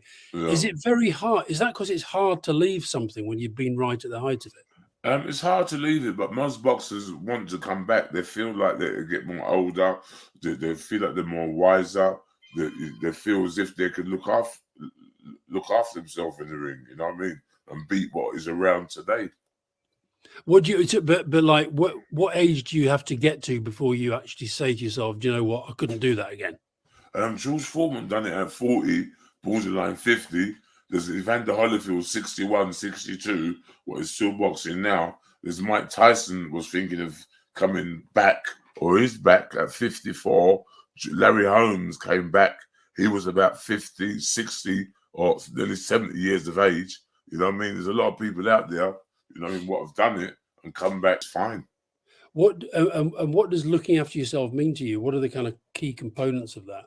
Getting up in the morning, having a structure in your life, you know what I mean? Get up in the morning, go to my gym, then go to the health farm, relax and chill out. And you know what I mean? I've got a good team around me at the moment.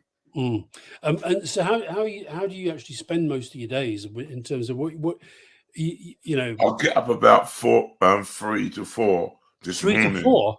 4 o'clock in the morning, yeah. Okay.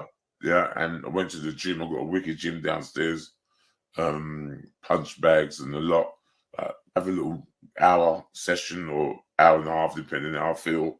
Come back, have a steamer, jump in the hot tub, relax myself. Then I'll get some breakfast put down me. Paul does the breakfast, and you know what I mean. After that, you know what I mean. I could either go back to bed or go down the health farm again, just chill out there. Go and look at some lovely ladies, up and down, don't touch, and come home. And by the time I'm home, I'm tired. And what about work? What's a working day for you these days in terms of Working going out day? You know what I mean. I've got jobs up north here and there. I had a busy year last year, and it's picking up this year as well.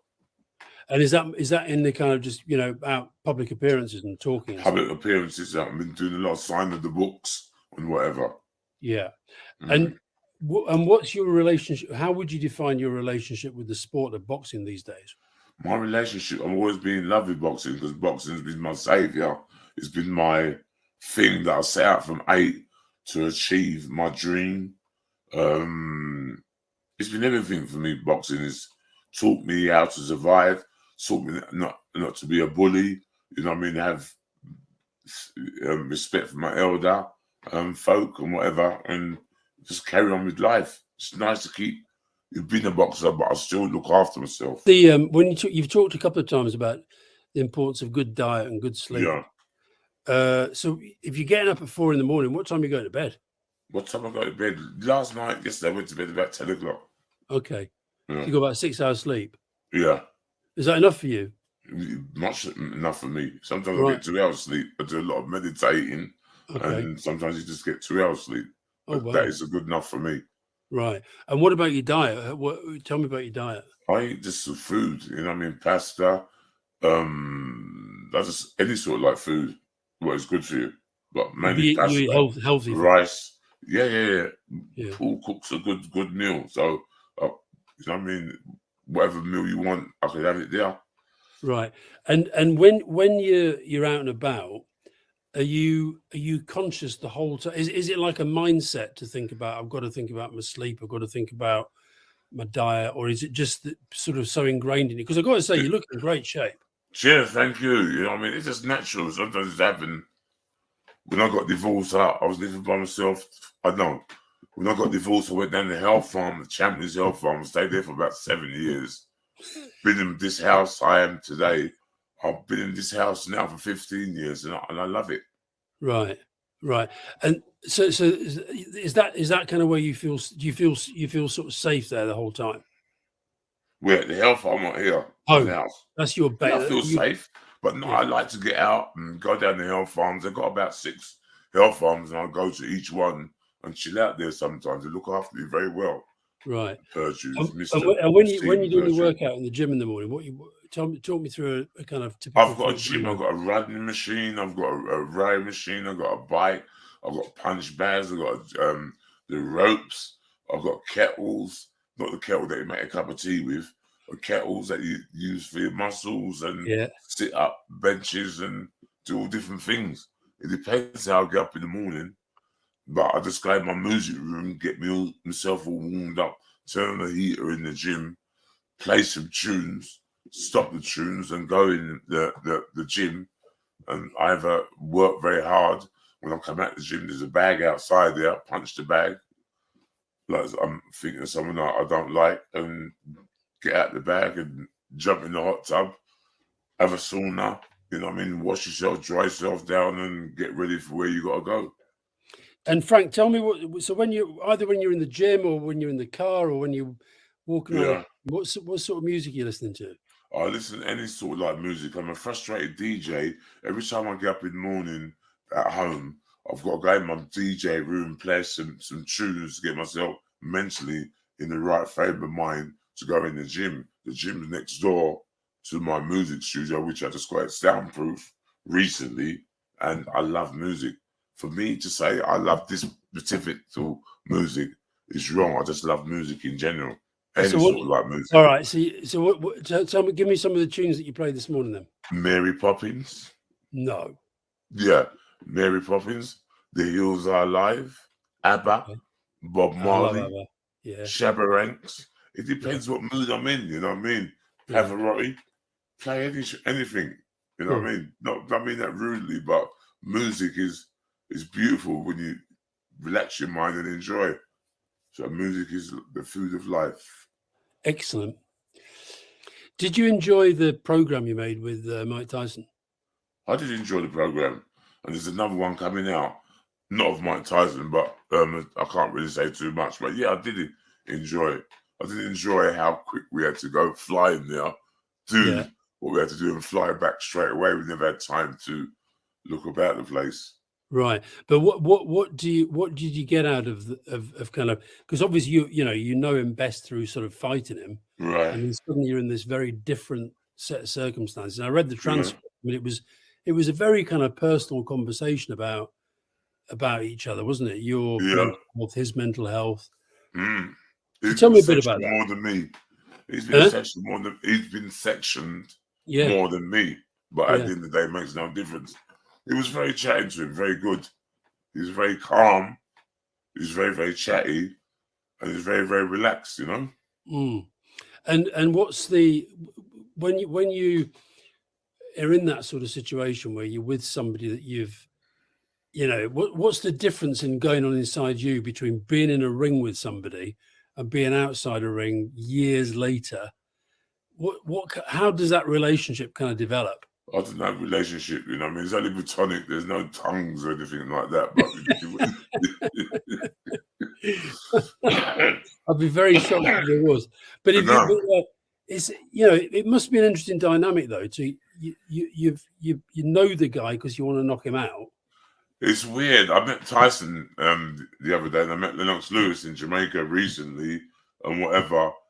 They're people that have beaten me, and they're fighters, and sometimes you you have in the back of your mind, when I fought you, I should have knocked you out, and I should have hit you a little bit more harder, or something like that. But only memories going through your brain, you know, you can't start hitting the guy and say, I should have won the fight more than you. But anybody you got to worry about in the mood is Tyson himself, because if he's in a violent mood and he's got his friends winding him up, he could just be crazy. What, Mike Tyson or Tyson Fury? No, Mike Tyson. Mike Tyson, yeah. He could be a cannon, a loose cannon. Yeah. But I think he's calmed down. Yeah. Well, listen, Frank, it's been great talking to you. I've really enjoyed it. Cheers. Thank you. Nice talking to you. Wow. That was incredible. It was, yeah. Listening to Mary Poppins in the gym, I wasn't expecting to hear that, I tell you.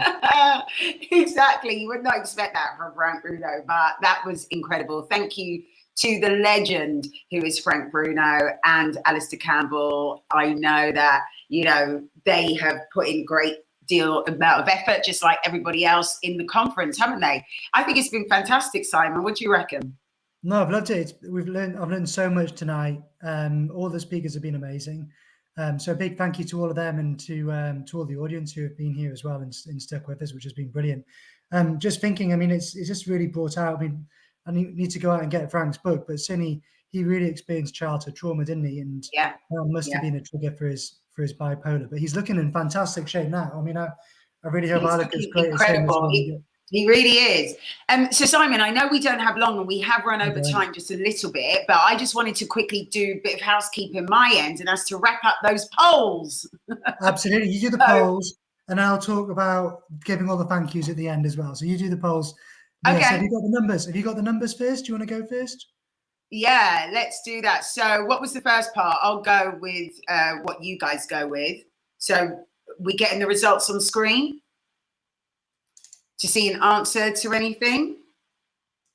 So, okay, so we asked, didn't we, have you or a loved one or one of your patients with bipolar ever experienced disrupted sleep? 99% said yes. I mean, that speaks for itself, doesn't it, Simon? It certainly does. I mean, you have to have one person to prove it's not a fluke, don't you? Kind of a dodgy poll. So that's that. I mean, it's a clear link there, isn't there? Incredible. Was that 887 people that entered that? I think possibly. It was, Thank you so much. Yeah, that's brilliant. Yeah, thank you so much. That's incredible. And thank you for all your messages coming through on Twitter, on Instagram. I've had so many new followers today. Thank you. That's good. So do we have an answer for any of the other polls? So have you or your loved one or any of your patients with bipolar ever experienced paranoid behavior? And that is 88% said yes. And just 8% said no, 4% said unsure. So that's very eye-opening as well. But for those of us who have the condition, well, we know these symptoms all too well, unfortunately. Thank you again to all of those who entered that one. The other poll was, have you or a loved one or any of your patients with bipolar ever experienced impulsive spending? A whopping 93% said yes, 4% said no, 3% said not sure. Definitely, I was one of those overspenders. This is something that we can continue to learn more about, I think, as time goes on. And then the final poll, I think that was the final poll. Have you or a loved one or one of your patients ever experienced hypersexual behavior? And the answer to that, 76%, yeah, that is 76%, said yes. And 15% said no, 9% said not sure. Again, another very, very well, overwhelmingly high number there, as you can see. But it's one of the symptoms. And I think it's great today that we had these conversations talking about it, because it could be so taboo and, so brushed under the carpet. Let's not talk about this. Let's be embarrassed about that. But it is what it is. And that's also part of us owning this condition and, being able to overcome these stigmas and these symptoms. So thank you for entering your answers. And then finally, the word cloud. I asked you, send one word for our word cloud. What's the one thing that helps you, your loved one, or your patients to manage bipolar well? And you can see there are loads of words there, but the biggest one is sleep. Yeah. Medication comes second. Yeah, I put that in as well. Routine and exercise and nature and music and calmness and family, hope, meditation, autonomy, patience, acceptance, trust, communication, kindness. Brilliant. Thank you to every single one of you for entering that, and for all of you today, for all of your kind messages on social media, for being here as well. Thank you personally for the kind messages to me. And also just to remind you that my ebook, which is free to you, Live Well with Bipolar, 25 Steps to Living a Healthy and Happy Life Post-Diagnosis. It's available for you to download. The information is on the screen, and it will also be in a resources email that we're going to send to you tomorrow. That's going to have all the resources and the playbacks of everything that you've seen today. So from me, before I sign over to Simon, I just want to say thank you so much for having me. Thank you for your kindness, and Bipolar UK, you know, let's keep this going. Thank you for another fantastic conference. It's been my honor and privilege, as always, to host this. So thank you, Simon, and the whole team. Thanks, Leah. You've been absolutely amazing. And like I say, while you've been doing all of this on screen, there's been a very special person who's been doing it behind screen. So I'd like to thank Sarah Owen, who's our policy and communication manager, who pretty much organized and curated everything that you've seen today. There's been so much content there. It's been exhausting listening to it, but it's also been riveting as well. I've been watching it throughout, and it's been absolutely gobsmacked by the kind of lived experience stories, and learned so much about the condition as well. Like, and there's every single speaker had a little nugget, a little bit of magic, which hopefully will be able to help someone out there to be able to live a little bit better with their bipolar. So big thank you to you, Leah. Big thank you to Sarah and to the whole team who've put this together as well. Again, thank you to all our volunteers. We've got over 100 I think almost 200 volunteers now who basically help us provide all of our services. So if you're dialing in here today, then we're just so incredibly grateful for everything you do for the charity. We asked everyone if you could donate. Last year we raised £5,000. Last I heard, I think we're halfway there, so almost 2,500. It might have been updated. We tend to get most of our donations in a very, very late flurry. So if you're there sitting there ready, only if you're well, sitting there ready with your credit card or with your debit card wanting to make a donation, then please do so. You'll have an opportunity to donate tomorrow as well when we send the email around to you. But thank you so much for all of you who have donated so far. It makes such a massive difference, and would love to be able to get to that 5,000 figure so that we can put the conference on again next year. So you've been incredibly generous, all of you who have given, and I know a number of you there who would like to give as well are thinking about it. So please do it. But I think now we've kept you 17 minutes over what we promised. Your time is sacred to you as well. So I'm going to sign off now. I really hope we get to see you next year, and I really hope that you've had a really good World Bipolar Day. Keep safe and keep living your best life, and we'll see you again soon. Thank you. Goodbye.